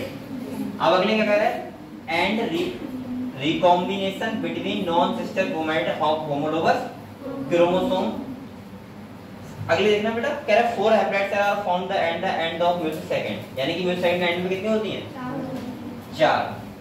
अच्छा, यहाँ पे ये कहना चाह रहा है between non sister chromatid of homologous chromosome. अच्छा ऐसा देखो, यहाँ पे क्या होता है? इधर देखो, यहाँ पे होता है क्रोमोसोम होता है। क्या होता है? और क्रोमोसोम में किसके बीच होता है? नॉन सिस्टर क्रोमेटिड के बीच। सही है? हैं? अच्छा, अरे चलो तो बात है, अब मैं कंफ्यूज हो रहा हूँ, मुझे कंफ्यूज हो रहा हूँ। इधर देखो ये, अब देखो यहाँ पे म्यूसिस फर्स्ट होता है, म्यूसिस सेकंड होता है। म्यूसिस फर्स्ट में क्या है? प्रोफेज फर्स्ट, मेटाफेज, एनाफेज और टेलोफेज। और यहाँ पे prophase second, metaphase second, anaphase और टेलोफेज सेकंड। सबसे पहले हम लोग बात करते हैं बेटा म्यूसिस फर्स्ट की। अगर आप पूछोगे मुझसे इस पेज से बेटा, खाली इस पेज से बस 100% 2 क्वेश्चन आएंगे एक में, और खाली एक ही पेज तो है। ये देखो, जो ये वाला पेज है, ये वाला, इस वाले पेज से आएंगे कितने? 2 क्वेश्चन। तो आप लोग इस वाले पेज पे बेटा इंपॉर्टेंट लगा लो पहले, ठीक है? और पढ़ते हैं हम लोग। अच्छा एक बात बताओ, यहाँ पे इन्हें G1 और G2 की बात क्यों नहीं करी है? क्योंकि आपने माइटोसिस पढ़ लिया उसे, तो क्यों करोगे? सही है? डायरेक्ट हम लोग किसके आते हैं, प्रोफेज फर्स्ट। मैंने ये बोला था आप लोगों से बेटा कि म्यूसिस का प्रोफेज फर्स्ट लॉन्गेस्ट फेज होता है ऑफ द सेल साइकिल, क्योंकि यहाँ पे फिर से सब डिवीजन होते हैं, जैसे क्या बोलते हैं, लैक्टोटीन, जाइगोटीन, डिप्लोटीन और। अब यहाँ पे एक बात सुनो, ये देखो मैं उससे उसी को मिला के बताऊंगा, ठीक है। आप लोग ये बताओ वहां पे प्रोफेज में क्या हुआ था, माइटोसिस में क्रोमोसोम ही तो बने थे, यहाँ पे भी बनते हैं, लेकिन यहाँ पे बनने के साथ साथ क्या होता है बेटा, उनका क्रॉसिंग ओवर ही होता है। क्या होता है, और क्रॉसिंग ओवर का सिंपल मतलब मैं आपको ऐसे बताऊं, देखो ये क्रोमोसोम है, क्या है बेटा, और ये क्रोमोसोम है, समझ गए। ये क्या है, वन पेयर क्रोमोसोम है, ये क्या है बेटा, वन पेयर क्रोमोसोम। आप लोग बताओ ये होमोलोगस क्रोमोसोम है, सही है। ये वाले क्रोमेट कौन से, सिस्टर, और ये वाले कौन से एक दूसरे के, नॉन सिस्टर। जब ये ऐसे हो जाए, ऐसे, तो यहाँ पे जो होता है ये वाला होता है, ये इससे अटैच हो जाता है, और ये वाला किससे जाता है, इससे। इसका मतलब क्या हो गया, एक्सचेंज ऑफ जेनेटिक मटेरियल। और एक्सचेंज ऑफ जेनेटिक मटेरियल होता है, इसका एक बड़ा फायदा भी होता है। आप लोग बताओ यहाँ पे क्यों हो रहा है, यहाँ पे इसलिए हो रहा है, तभी तो हम लोग अपने पेरेंट्स के बिल्कुल क्लोन नहीं होते, बकाया हम कतई क्लोन हो जाएंगे। अगर आप लोग देखोगे तो आपके पेरेंट्स का और आपका डीएनए में थोड़ा बहुत डिफरेंस होगा, 100% होगा, क्योंकि आप लोग खुद सोचो बेटा, यहाँ पे क्या हुआ है, क्रॉसिंग ओवर, क्या हुआ है। अब ये वाला क्रॉसिंग ओवर होने के बाद एक क्रोमोसोम आ जाएगा, किसमें, एक सेल में, और एक क्रोमोसोम एक सेल में, समझ गए। तो ये होता है, देखिए हम लोग एक करके पढ़ते हैं, देखो क्या कह रहा है, कह रहा है prophase of the first meiotic division is typically longer, कैसा होता है बेटा, and more complex when compare to prophase of mitosis. क्योंकि वहां पे तो सिंपल हुआ था, वहां पे क्या हुआ था, प्रोफेज में खाली क्रोमोसोम बन गए थे, बस क्रोमैटिन से क्रोमोसोम बने थे। और यहाँ पे देखो क्या हो गया होगा, अभी देखो ये कह रहा है, इट हैज बीन फर्दर सब divided into the following 5 phase, यानी कि हमने प्रोफेज फर्स्ट को भी 5 फेज में क्या कर दिया है, डिवाइड कर दिया है। कौन कौन से बेटा, लैक्टोटीन, जाइगोटीन, पैकाइटीन, डिप्लोटीन, और ये आपको सीक्वेंस में पता होनी चाहिए, ऐसे नहीं कि आपने ऐसे याद कर लिए। एक बात और बताऊं, सेल साइकिल, सेल डिवीजन पूरा चैप्टर ही किस बेस पे है, सीक्वेंस बेस पे, किस बेस। तो यहाँ पे आपको पता होना चाहिए, पहला कौन सा होता है बेटा, लैक्टोटीन, दूसरा, तीसरा पैकाइटीन, और चौथा डिप्लोटीन, उसके बाद। क्योंकि ये मैं क्यों कह रहा हूँ सीक्वेंस में पता होना चाहिए, क्योंकि ऐसा नहीं लगता पहले जाइगोटीन होगा उसके बाद लैक्टोटीन होगा, पहले लैक्टोटीन ही होगा उसके बाद क्या होगा, जाइगोटीन, समझ गए आप लोग। तो आप लोगों के सीक्वेंस में पता होना चाहिए, पहली बात। अब हम लोग एक करके बात करते हैं, पहले किसकी बात करते हैं बेटा, लैक्टोटीन की। तो आप लोग फर्स्ट यहाँ पे लिख सकते हो आराम से, ठीक है, लैक्टोटीन की बात करना है। लैक्टोटीन क्या क्या होता है समझो। अच्छा ये चल तो प्रोफेज ही रहा है ना, सही है। कह रहा है during leptotene stage the chromosome become gradually visible under the light micro. इसका मतलब ये हुआ कि वहां पे जो काम प्रोफेज में हो रहा था, यहाँ पे वो काम लैक्टोटीन में हो रहा है। किसमें हो रहा है, लैक्टोटीन में हो रहा है। और कह रहा है compaction of chromosome continue throughout leptotene, this is follow by the second stage of prophase. कौन सी, तो यहाँ पे लिखो नंबर 2। इसका मतलब मुझे ये समझ में आया कि लैक्टोटीन में हमें क्रोमोसोम दिखने लगते हैं। इसका मतलब क्या हुआ कि यहाँ पे कंडेंसेशन क्रोमैटिन मटेरियल का हो गया और क्रोमोसोम क्या हो गए, बन गए। क्लियर हुआ, ठीक है। अब जाइगोटीन में क्या होता है, देखो आप लोग ऐसे भी ध्यान रखते हो, जा फॉर जाइगोटीन, जा फॉर जोड़ा बन जाता है। यहाँ पे क्या बन जाता है, जोड़ा का मतलब होता है पेयर में क्रोमोसोम आ जाते हैं। तो देखो यहाँ पे क्या कह रहा है, कह रहा है during this stage chromosome start pairing. क्या बताता है बेटा, देखो पहले आपको एक बात पता होनी चाहिए, उससे आप लोग और बातें निकाल सकते हो। जैसे आपको जा फॉर जोड़ा, जा फॉर,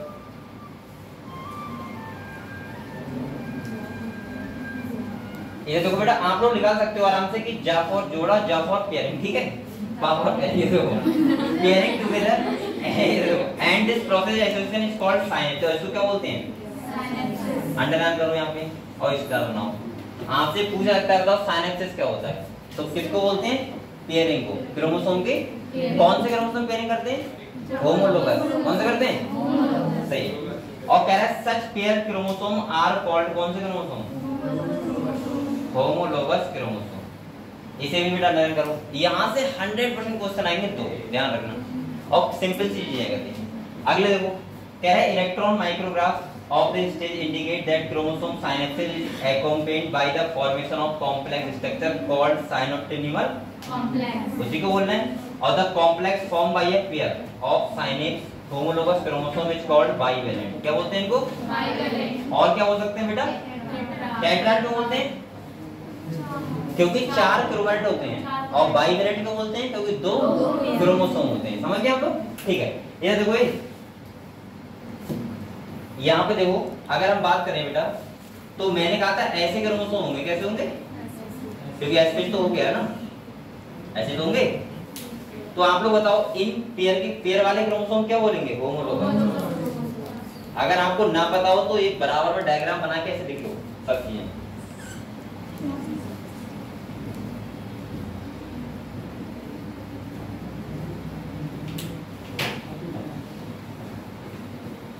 सही है। और इन वाले जो क्रोमैटिड होंगे ये वाले, इनको क्या बोलेंगे बेटा? Sister chromatid. और इन वालों क्या बोलेंगे? एक ये वाला और एक इस वाले का, तो क्या बोलेंगे?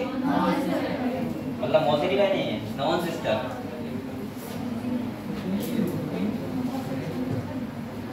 इधर देखो ये नॉन सिस्टर हो गया। और यही क्रोमोसोम तो पेयरिंग करते हैं, इसीलिए इनको बोल सकते हैं बाइवेलेंट। क्या बोल सकते हैं? बाइवेलेंट। और बेटा इनको बोल सकते हैं टेट्राड, क्योंकि 4 क्रोमैटिड होते हैं इसलिए। क्लियर हुआ ये सब चीजें? क्लियर हुआ? अगर चाहो तो लिख लीजिए कौन से होमोलोगस होते हैं, कौन से कैसे होता है।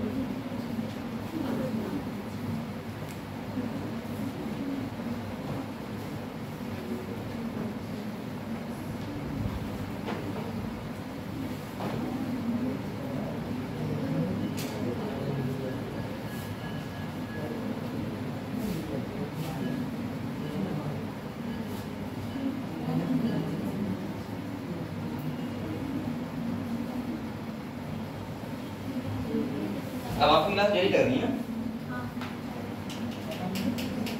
अब छुट्टी नहीं, चलो ठीक है, पढ़ाई करो बेटा मेहनत से।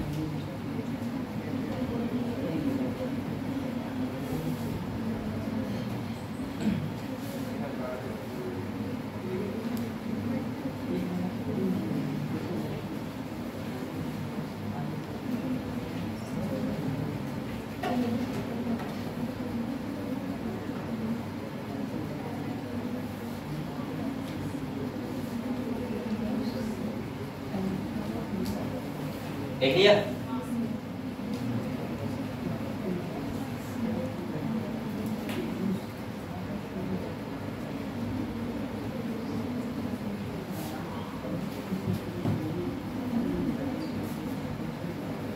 आप लोग मेहनत कर रहे हो?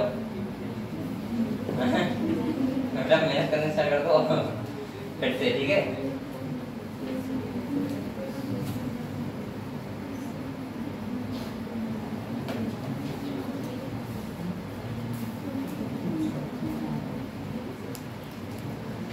चलो ये लिख दिया, कितने लिखते रहो, क्या बात है।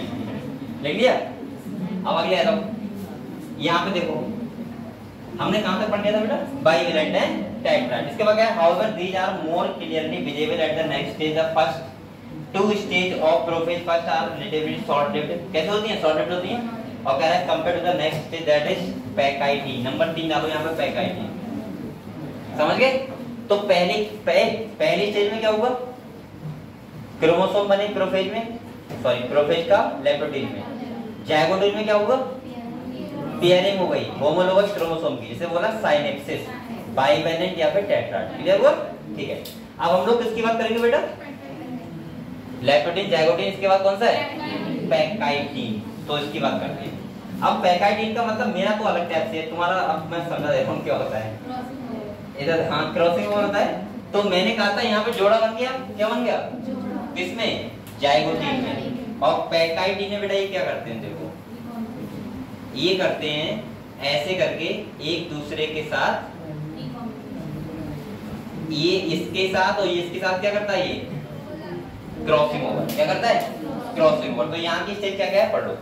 देखो कह रहा है during the stage of 4 chromatid of each bivalent chromosome. आपको पता है 4 होंगे। कितने होंगे? 4 होंगे। और कह रहा है become distinct and clearly appear as tetrad, और हमें चारों साफ साफ दिखने लगते हैं। This is characterized by the appearance of recombination nodules। Underline करो इसे, जहां जहां बोल रहा हूँ बेटा करते रहो साफ साफ, ठीक है। अगले कह रहा है the site at which crossing over, यहाँ पे क्या होगा, क्रॉसिंग ओवर का किसके बीच होता है बेटा, नॉन सिस्टर क्रोमैट, किसके बीच, क्योंकि मैंने कहा था एक क्रोमैट इस क्रोमोसोम का और एक इसका, उन्हीं के बीच तो होता है, ठीक है। तो जैसे ये बोल रहा है occurs between non sister chromatid of the homologous, अब ये बात ध्यान रखना इंपॉर्टेंट लाइन है, ये कह रहा है कि होमोलोगस क्रोमोसोम होंगे और नॉन सिस्टर क्रोमैटिड होंगे, उनके बीच क्या होगा, क्रॉसिंग ओवर। अगले देखो कह रहा है crossing over is also an enzyme मेडिड process, यहाँ पे एंजाइम इन्वॉल्व होता है, जिसे बोलते हैं रिकॉम्बिनेज। क्या बोलते हैं बेटा, लिखा है, यहाँ लिखा होगा the enzyme involve is called recombinase. कौन सा है बेटा, इसे भी स्टार नो, यहाँ पे भी, यहाँ से तो क्वेश्चन आते रहता है सर बेटा। Crossing over lead to the recombination of genetic material on the two chromosome, यहाँ पे क्या हो रहा है, जेनेटिक मटेरियल का एक्सचेंज हो रहा है। और कह रहा है recombination between homologous chromosome is complete by the end of pachytene और leaving the chromosome linked at the site of crossing over. यहाँ से ये दूर दूर जाने लगते हैं, सही है। और अगला जो स्टेज आएगा तुम्हारा कौन सा आएगा, डिप्लोडीन, और यहाँ पे यहाँ नंबर कौन सा है, 4 है, नंबर 4 डालो। और डिप्लोडीन में हमें एग शेप स्ट्रक्चर दिखता है, इसे बोलते हैं बेटा क्याज बेटा। अगर क्वेश्चन आएगा बस तो यहाँ से आएगा, समझ गए। अब एक बार हम फिर से याद करवा दे रहा हूँ आपको। सबसे पहले बताओ लेप्टोडीन में क्या हुआ, यानी कि क्रोमोसोम बने, हमें दिखने लगे। इसके बाद जाइगोटीन में क्या हुआ, पेयरिंग हो गई, साइनेप्सिस हो गया, साइनेप्टिकल कॉम्प्लेक्स बना, और वहां बाइवेलेंट या टेट्राड हम बोल सकते हैं, ठीक है।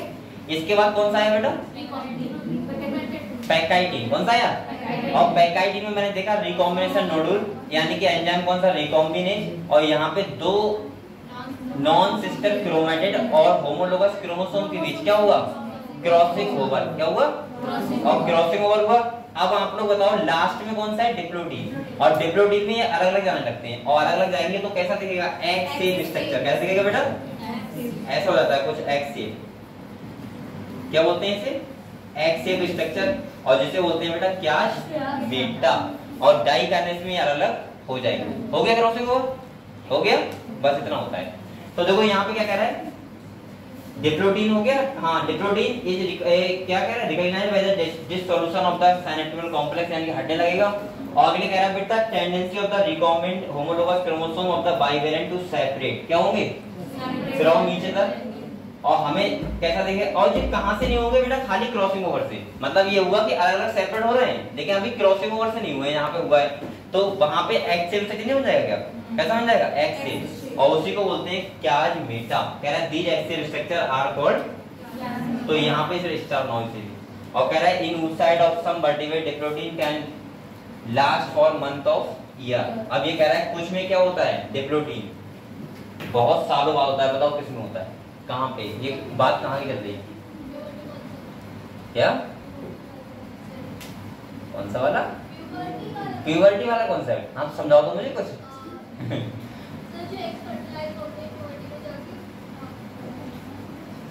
अभी आपको पता नहीं, आप लोग एक बार बताओ मुझे, ये बताओ, मैंने आप लोगों को जब अभी आपने पढ़ा नहीं होगा, जब थोड़ा सा मैं बताऊंगा डिटेल में।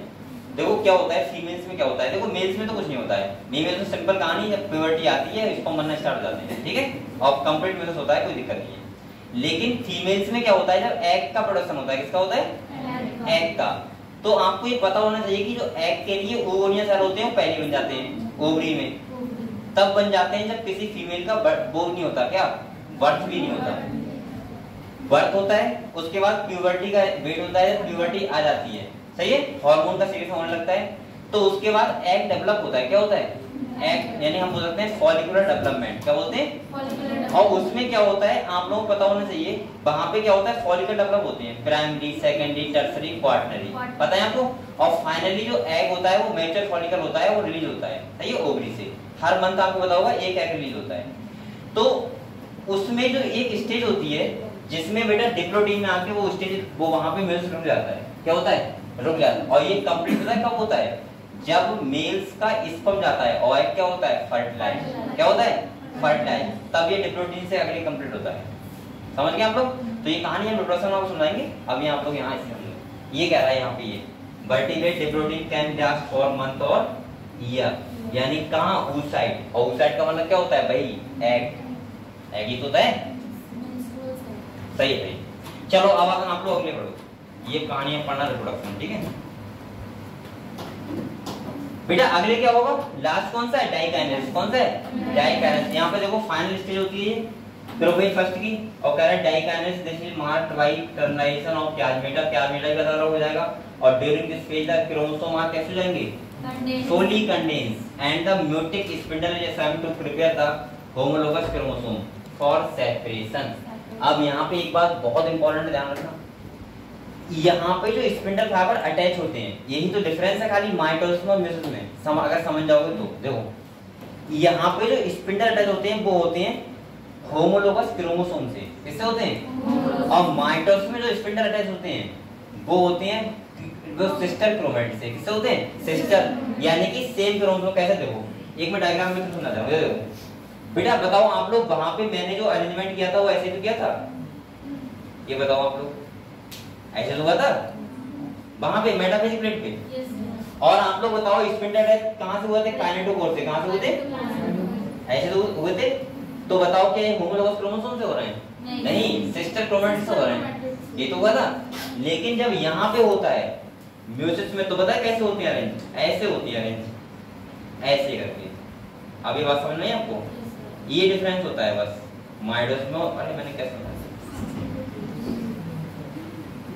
ऐसे करके होती हैं। ये बात समझे आप लोग? अब यहाँ पे जो स्पिंडल अटैच होंगे वो किससे होंगे? होमोलोगस क्रोमोसोम से। किससे होंगे? तभी तो बेटा सेल हैप्लॉइड जाती है, लेकिन डीएनए कंटेंट आता नहीं होता है। अगर ये क्रोमेटिड से होते तो ये ब्रेकडाउन नहीं जाता क्या? और हो जाता तो वैसे ही रहता जैसे माइटोसिस में हुआ था। लेकिन यहाँ पे क्या होता है? होमोलोगस क्रोमोसोम से अटैच होते हैं, और इसीलिए पूरे पूरे क्रोमोसोम कहाँ जाते हैं? इधर। और ये वाले क्रोमोसोम कहाँ जाते हैं? उधर। आप बताओ क्या डीएनए कंटेंट आधा हुआ? नहीं हुआ ना। जो क्रोमेटिड डबल हुआ था वो क्या आधा हुआ है? अभी नहीं। तो फिर मेयोसिस फर्स्ट में कंप्लीट कैसे हो जाएगा? इसीलिए होता है कौन सा? Meiosis second. ये बात सब बच्चों के पल्ले पड़ गई? सब लोगों को पड़ गई? अब याद है नहीं पड़ी है? तुम्हारे पड़ गई? चलो कोई बात नहीं है, थोड़ा बहुत पढ़ा है बेटा। मैं क्या बोल रहा हूँ समझो। अगर ये बात पल्ले पड़ गई तो मेयोसिस और माइटोसिस में ये डिफरेंस है। देखो वहां पे जो क्रोमेटिड डबल हुआ था, डीएनए बोलो मत, माइटोसिस में डीएनए अमाउंट डबल हुआ था। तो मैंने कहा था एक क्रोमेटिड के कितने बन जाते हैं? 2। कितने जाते हैं? और 2 बने बेटा। तो यहाँ पे देखो ऐसे अटैच जाते हैं, ये 2 ही तो बने। और ये आधा आधा ब्रेकडाउन हो गया एनाफेज में। किसमें हो गया? एनाफेज में आधा ब्रेकडाउन हो गया। एक क्रोमेटिड इधर और एक क्रोमेटिड इधर। भाई जो डबल हुआ था इस पे जो भैया आधा पहुंच गया और 2 सेल बन गई बस। और क्रोमोसोम नंबर क्या रहेंगे? सेम रहेंगे। और डीएनए कंटेंट भी कितना रहा? सेम रहा, इतना था। यहाँ पे क्या होता है? यहाँ पे होता है बेटा ये क्रोमेटिड से टच नहीं होते, ये होते हैं क्रोमोसोम से पूरे। अब ये पूरा क्रोमोसोम इधर आ जाएगा और ये वाला इधर आ जाएगा, ये वाला इधर और ये वाला इधर। आप लोग बताओ क्रोमोसोम नंबर कम नहीं हो जाएगा? 4 था, कितना रह जाएगा? 2 जब सेल डिवाइड करेगी तो। लेकिन क्या डीएनए कंटेंट डबल हुआ? वो आधा हुआ? नहीं हुआ। ये डीएनए कंटेंट आधा करने के लिए तो होता है मेयोसिस सेकंड। तभी तो मैंने बोला था मेयोसिस सेकंड कैसा होता है? As like mitosis. और वहां पे यही तो हो रहा था खाली बस। समझ गए? तो यहाँ पे देखो क्या लिखा हुआ है? ये तो लिखा हुआ है होमोलोगस क्रोमोसोम फॉर सेपरेशन, यानी कि होमोलोगस क्रोमोसोम को अलग अलग करने के लिए। क्लियर? अगले देखो कह रहा है by the end of diakinesis the nucleolus disappear and the nuclear envelope also break down. अब वो काम जो वहां पे कहां हो रहा था? प्रोफेज में। यहाँ कौन से में हो रहा है? डाइकाइनेसिस में। इसके बाद कह रहा है बेटा a nuclear envelope also break down. Diakinesis represent termination of metaphase. और इसके बाद स्टार्ट कौन सा होता है? अब आप लोग यहाँ पे और ध्यान सुनो बेटा। इसके बाद मेटाफेज के बाद एनाफेज टीलोफेज सेम ही होंगे, साइटोकाइनेसिस भी सेम होगा। खाली डिफरेंस जो क्रिएट करता है वो करता है मेटाफेज। कौन करता है? और कौन करता है? प्रोफेज। क्योंकि प्रोफेज में क्रॉसिंग ओवर हो गया। और मेटाफेज में क्या डिफरेंस होता है? देखो जो मैंने अभी ये समझाया वही होता है। देखो कैसे होता है, फिर समझो। यहाँ पे जो अभी लिखा हुआ देख लेते हैं एक बार, ठीक है? क्या लिखा हुआ है मेटाफेज में? बताओ वहां पे क्या हुआ था बेटा? मेटाफेजिक प्लेट पे क्रोमोसोम अरेंज हो गए थे, ये तो हुआ था ना। और जो एक स्पिंडल फाइबर थे वो अटैच हो गए थे किससे, काइनेटोकोर से। किससे हो गए थे, यानी कि मैं बोल सकता हूँ सिस्टर क्रोमैटिड से अटैच हो गए थे। किससे हो गए थे, सिस्टर क्रोमैटिड से। वहां पे, यहाँ की बात नहीं कर रहा हूँ, यहाँ पे क्या होता है देखो, हैं गीतों की तरह हमारा देखो, कह रहा था बाइवेलेंट क्रोमोसोम। अच्छा, बाइवेलेंट का मतलब क्या होता है, होमोलोगस क्रोमोसोम।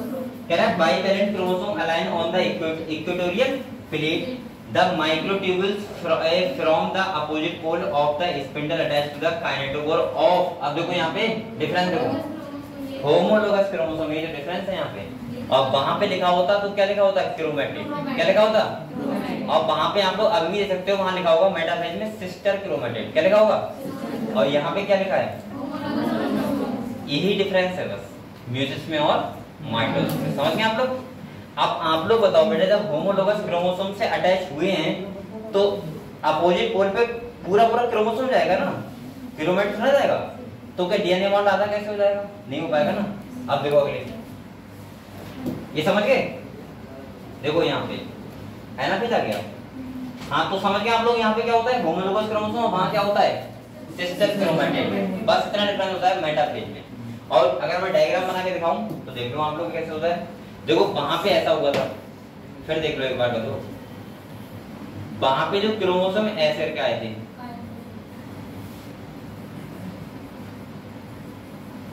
ऐसे करके ऐसा हुआ था। और वहां पे जो ये माइटोसिस बात कर रहा हूँ, माइटोसिस के मेटाफेज की, और यहाँ पे देखो ऐसे करके आया था, ये स्पिंडल अटैच हुआ था। ये सिस्टर क्रोमैटिड से नहीं हो रहा है क्या, सिस्टर क्रोमैटिड से हो रहा है। और बाद में हम बोल सकते हैं एनाफेज में क्या हुआ था, ये अलग अलग ऐसे हो गए थे, ऐसे हो गए थे बेटा, ऐसे करके।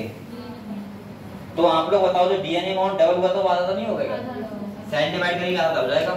अब क्या होता है, यहाँ पे देखो क्या कहानी होती है, ये सेल है और यहाँ पे जो अटैचमेंट होता है वो ऐसे होता है, ऐसे अरेंज होते हैं कभी ऐसे।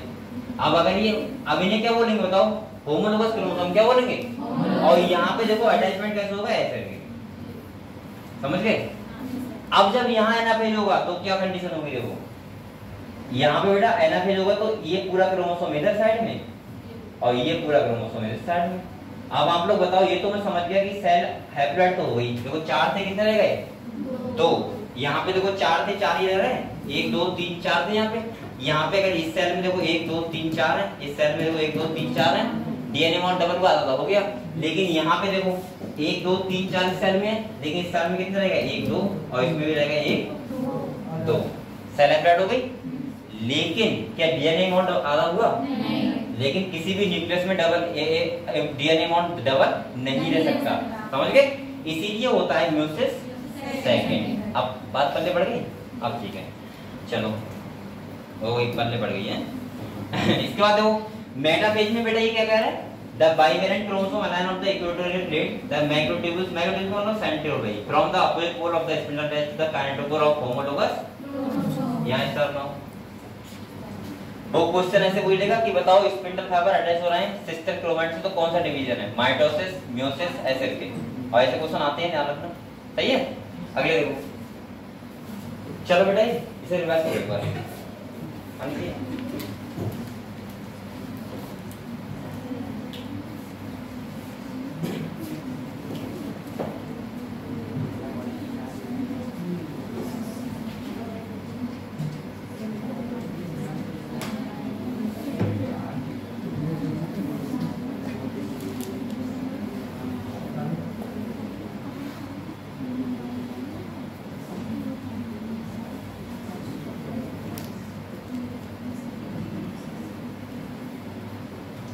पढ़ो जल्दी, आप लोग पढ़ा करो, बातें मत किया करो।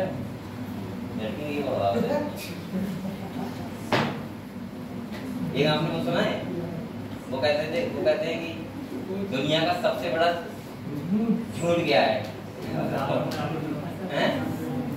कौन बताएगा, हाँ बताओ।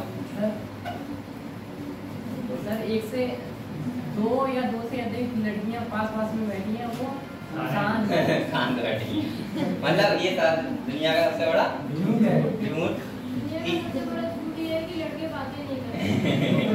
ना, इधर देखो, दुनिया का सबसे बड़ा झूठ ये है 4 औरतें शांत बैठी हैं।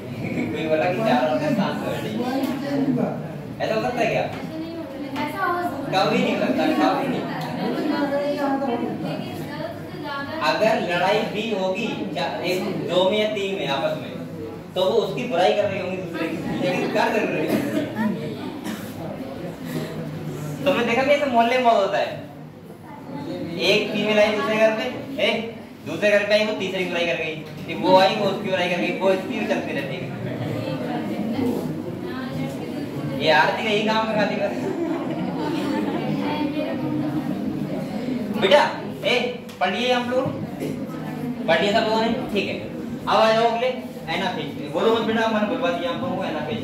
देखो ये डायग्राम बना हुआ है, यहाँ देखो कौन सा प्रोफेज फर्स्ट, इसके बाद कौन सा है, देखो मेटाफेज में ऐसा हो रहा है, क्रोमोसोम पूरा लगा है यहाँ पे, एक क्रोमोसोम जा रहा है ना, और ये कौन सा है एनाफेज, और वो कौन सा है टीलोफेज। अगर मैं डायग्राम उसका बना हुआ तो देखो उससे डिफरेंट है।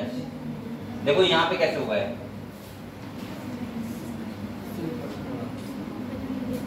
यहाँ देखो बेटा, यहाँ जो अटैचमेंट हुआ है वो देखो किससे हुआ है, क्रोमैटिड से। किससे हुआ है, देखो हुआ है क्रोमैटिड से, एक का इधर वाले से और एक का इधर वाले से, एक का इधर वाले से और एक का, ये माइटोसिस नहीं है तभी तो अलग हुए थे क्रोमैटिड। और वहां पे किससे हुआ है, क्रोमोसोम से। किससे हुआ है बेटा, बस यही डिफरेंस होता है खाली। कहां गए, हाँ देखो यहाँ पे किससे हुआ है बेटा, पूरे पूरे क्रोमोसोम से। तो अगर पूरा पूरा क्रोमोसोम चला जाएगा अपने अपने पोल की तरफ, तो आप लोग खुद बताओ क्या सेल तो हैप्लॉइड हो जाएगी, लेकिन क्या डीएनए कंटेंट आधा होगा, नहीं होगा। तो यहाँ पे क्या कह रहा है, देखो एनाफेज में कह रहा था होमोलोगस क्रोमोसोम। अब बेटा यहाँ पे देखो कह रहा है होमोलोगस क्रोमोसोम सेपरेट, क्या कह रहा है, लेकिन जबकि sister chromatid remain associate eight there.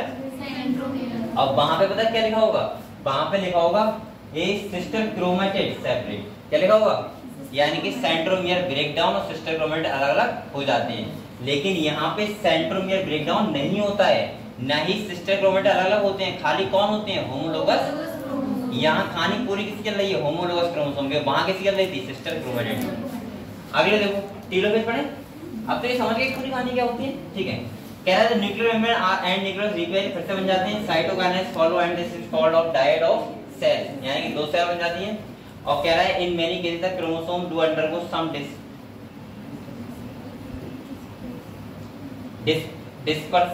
dispersion, they do not reach the extremely extent state the interphase nucleus.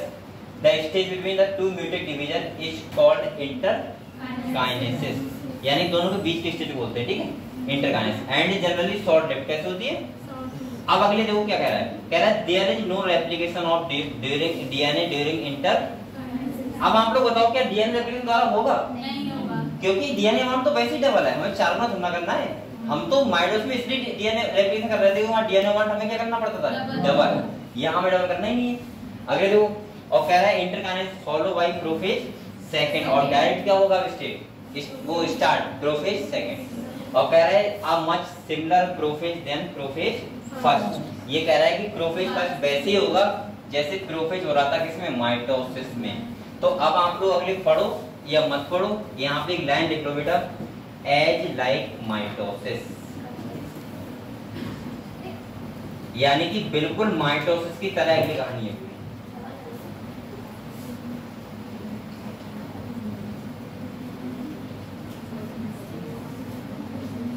देखो तो क्या इसको पढ़ाऊं, बताओ। ये बिल्कुल माइटोसिस है जैसे माइटोसिस ने पढ़ा था, प्रोफेज मेटाफेज एनाफेज टीलोफेज, भाई ये ठीक है। चलो तो अगले अब हम लोग क्या पढ़ते हैं बेटा, अब देखो यहाँ पे कहानी समझो पूरी, ये था, ये डायग्राम समझते, समझे, निकालो डायग्राम का।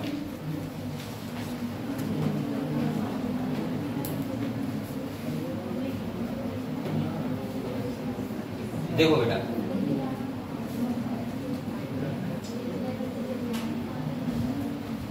यहाँ पे देखो कहानी क्या है,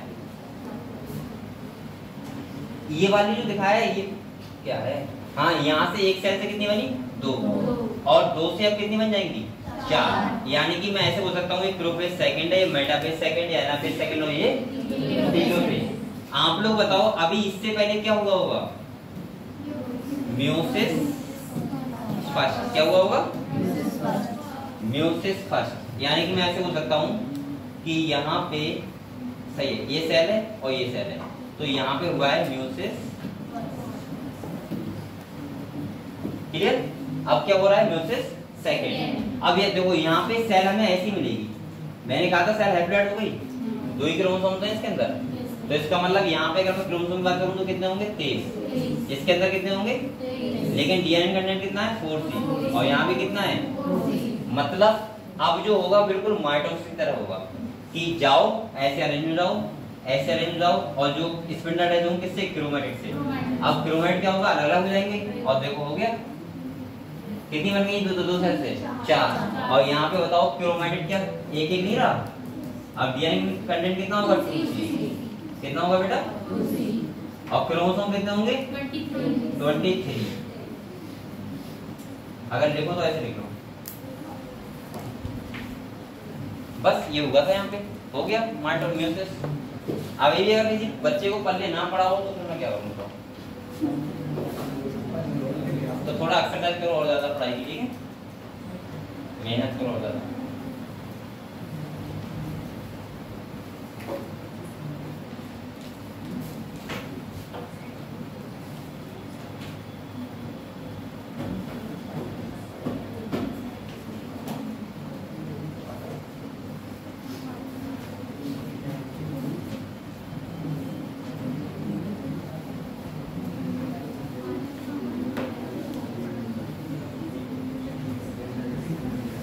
देख लिया?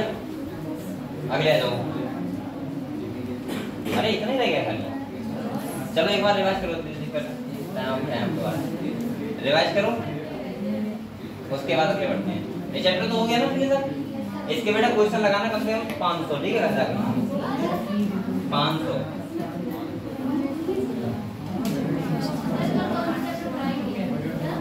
कल मैं जो पढ़ाऊंगा आज ग्रुप में बता दूंगा आपको, ठीक है? अभी मुझे खुद नहीं पता क्या पढ़ाना है क्योंकि शेड्यूल जो है उसमें चैप्टर डिलीट किया हुआ है। अब मैं बात करूंगा पहले, उसके बाद जो सॉल्यूशन निकलेगा वो आपको बता दूंगा, ठीक है? लेकिन हाँ भाई, आपका डिलीट सिलेबस जो होगा वो नहीं होगा यहाँ पे, तो उससे फायदा क्या करवाने से? तो इसीलिए आप लोग उसकी टेंशन ना लो, ठीक है? एक बार रिवाइज कर लो, करो रिवाइज करो, बातें कर रहे हो।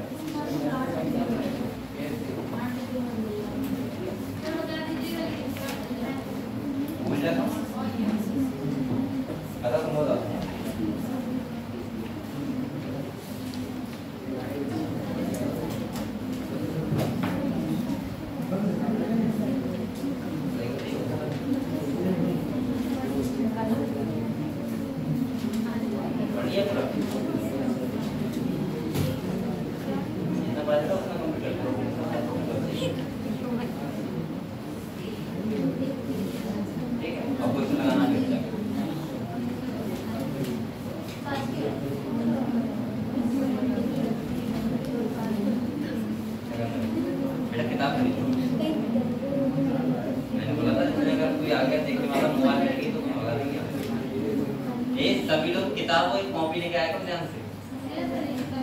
अगर किसी दिन अगर कॉपी नहीं मिली आप लोगों को, पास में किताब नहीं मिली, कोई आ गया बाहर से चेकिंग वाला, वहाँ पर रजिस्टर करना हो जाएगा, बाद में रोक कर बैठ के, क्योंकि आपको हर जगह लाने में एक कॉपी तो ला सकते हो।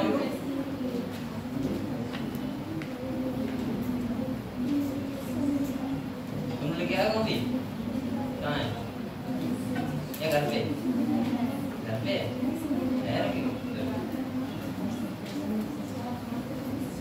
स्कूल से आ रही, कॉलेज से आ रही तुम लोग? क्यों?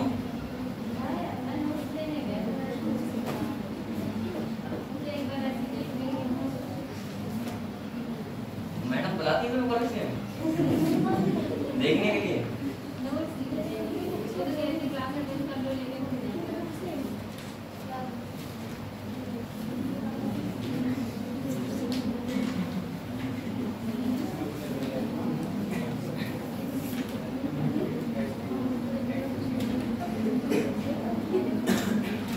बेटा सबके पास किताब तो होनी है ना? वैसा तो नहीं है? तुम लोगों के पास नहीं है? नहीं है? खरीद देना आज, ठीक है? मतलब आईएएस करने जा रहा तो अध्यात्म देखने जा रहा, मर गया होगा क्या? चलो ठीक है, पढ़ लिया? किसी को डाउट बताओ? डाउट है किसी को? नहीं है? पढ़ रही हो? चलो ठीक है बेटा, ये बताओ यहाँ तक हो गया? तो अब हम लोग सिग्निफिकेंस पढ़े, म्यूजिक के कहाँ म्यूजिक होता है वो समझते हैं। ठीक है, देखो ये देखो वो बातें करने लगी, बातें करो आगे। हाँ पढ़ो, बड़ा भी टाइम है, 3-4 मिनट है, पहले पढ़ लो। ये देखो कह रहा है meiosis is the mechanism of which conservation of specific chromosome number of each species is achieved across generation in sexual reproducing organism even through the process per paradoxically result in reduction of chromosome number by। आप लोग पता है ये सब बातें, ठीक है? Gamete से बनते हैं, यानी कि सेक्सुअल रिप्रोडक्शन जो करता है उसी में बनते हैं, और वहां बनेंगे ये स्पोर बनते हैं, वहां भी क्या होता है? म्यूसिस। क्या होता है? मतलब सिंपल सा कि जहां पे तुम्हें हैप्लॉइड कोई चीज बनानी हो वहां हमेशा क्या होगा? म्यूसिस। लेकिन ध्यान रखना हैप्लॉइड से हैप्लॉइड नहीं, डिप्लॉइड से हैप्लॉइड, समझ गए? इसके बाद देखो it also increase the genetic variability in the population of organism from one generation to the. आप लोग खुद बताओ कि अगर सेक्सुअल रिप्रोडक्शन ना होता तो म्यूसिस नहीं होता, और म्यूसिस नहीं होता तो क्या हमें वेरिएबिलिटी देखने को मिलती? नहीं। तुम सब लोग एक जैसे होते हो, सेम टू सेम, एक जैसे होते हैं, जैसे गाय भैंस एक जैसे होती है, लेकिन वहां पे भी सेक्सुअल रिप्रोडक्शन होता है, लेकिन हम लोग पता नहीं लगता, लेकिन उसका भी क्या होता है? अलग अलग होता है, ठीक है? तो जो हमें वेरिएबिलिटी देखने को मिलती है, सही है? बोलो मत बेटा, वेरिएबिलिटी देखने को मिलती है, वो किसमें मिलती है? सेक्सुअल रिप्रोडक्शन में। ये सेक्सुअल कैसे होते हैं? अपने पेरेंट्स के क्लोन। कैसे होते हैं? पेरेंट्स के क्लोन होते हैं, लेकिन हम लोग क्लोन। अच्छा, इसका भी अपना फायदा है। अगर सोचो वेरिएबिलिटी देखने को ना मिलती तो क्या आज एवोल्यूशन होता? नहीं होता। तो हम लोग क्या होते आज भी? बंदर ही होते। मतलब बंदर से बने तो बंदर ही होते, ऐसा ना कि इंसान वाले होते, क्योंकि वेरिएबिलिटी लगातार आती तभी तो हम लोग इंसान बन गए आज। ठीक है, और अगले दिखा के देखो, variation are very important for the process of evolution. अगर इवोल्यूशन हुआ है इसका मतलब यह है कि हमारे अंदर क्या होता है? Sexual reproduction. अगर सेक्सुअल रिप्रोडक्शन ना होता तो कभी भी इवोल्यूशन ना होता। क्लियर? तो ये चैप्टर खत्म हो गया। अभी भी आप लोग एक बार पढ़ के मुझे बताओ, किसी बच्चे को कोई डाउट है इस चैप्टर में? और बेटा एक बात ध्यान रखना, मैं बार बार बोल रहा हूँ, मैं जो चैप्टर पढ़ा रहा हूँ वो तुम्हारे आत्मा में रहता है। आत्मा का मतलब है 24 घंटे रहता है आपके साथ। लेकिन आप पुराने वाले चैप्टर भूल मत जाना। कहीं आप ये पढ़ रहे हो दालिम वर्ड पूरा भूल गए हो, या ये पढ़ रहे हो तो प्लांट किंगडम को समझ कोई ध्यान ही ना रहा हो प्लांट किंगडम होता क्या है। और दूसरी बात मैंने बोला था, प्लांट किंगडम और एनिमल किंगडम का क्या होगा? कैसे होगा? और तीसरी बात, अगर अभी भी आपको रिवीजन रिवाइज करना है तो मुझे किसी दिन बता देना, जिस दिन चैप्टर फिनिश होना हो 1 घंटे आपको फिर से मैं रिवाइज करवा दूंगा। ठीक है? तो आप लोग अपनी तरफ से पूरी तैयारी रखो, बकाया मेहनत करते रहो। ठीक है? तो एक बार रिवाइज कर लो दीजिए, और किसी का अभी भी डाउट हो तो मुझसे कहिए।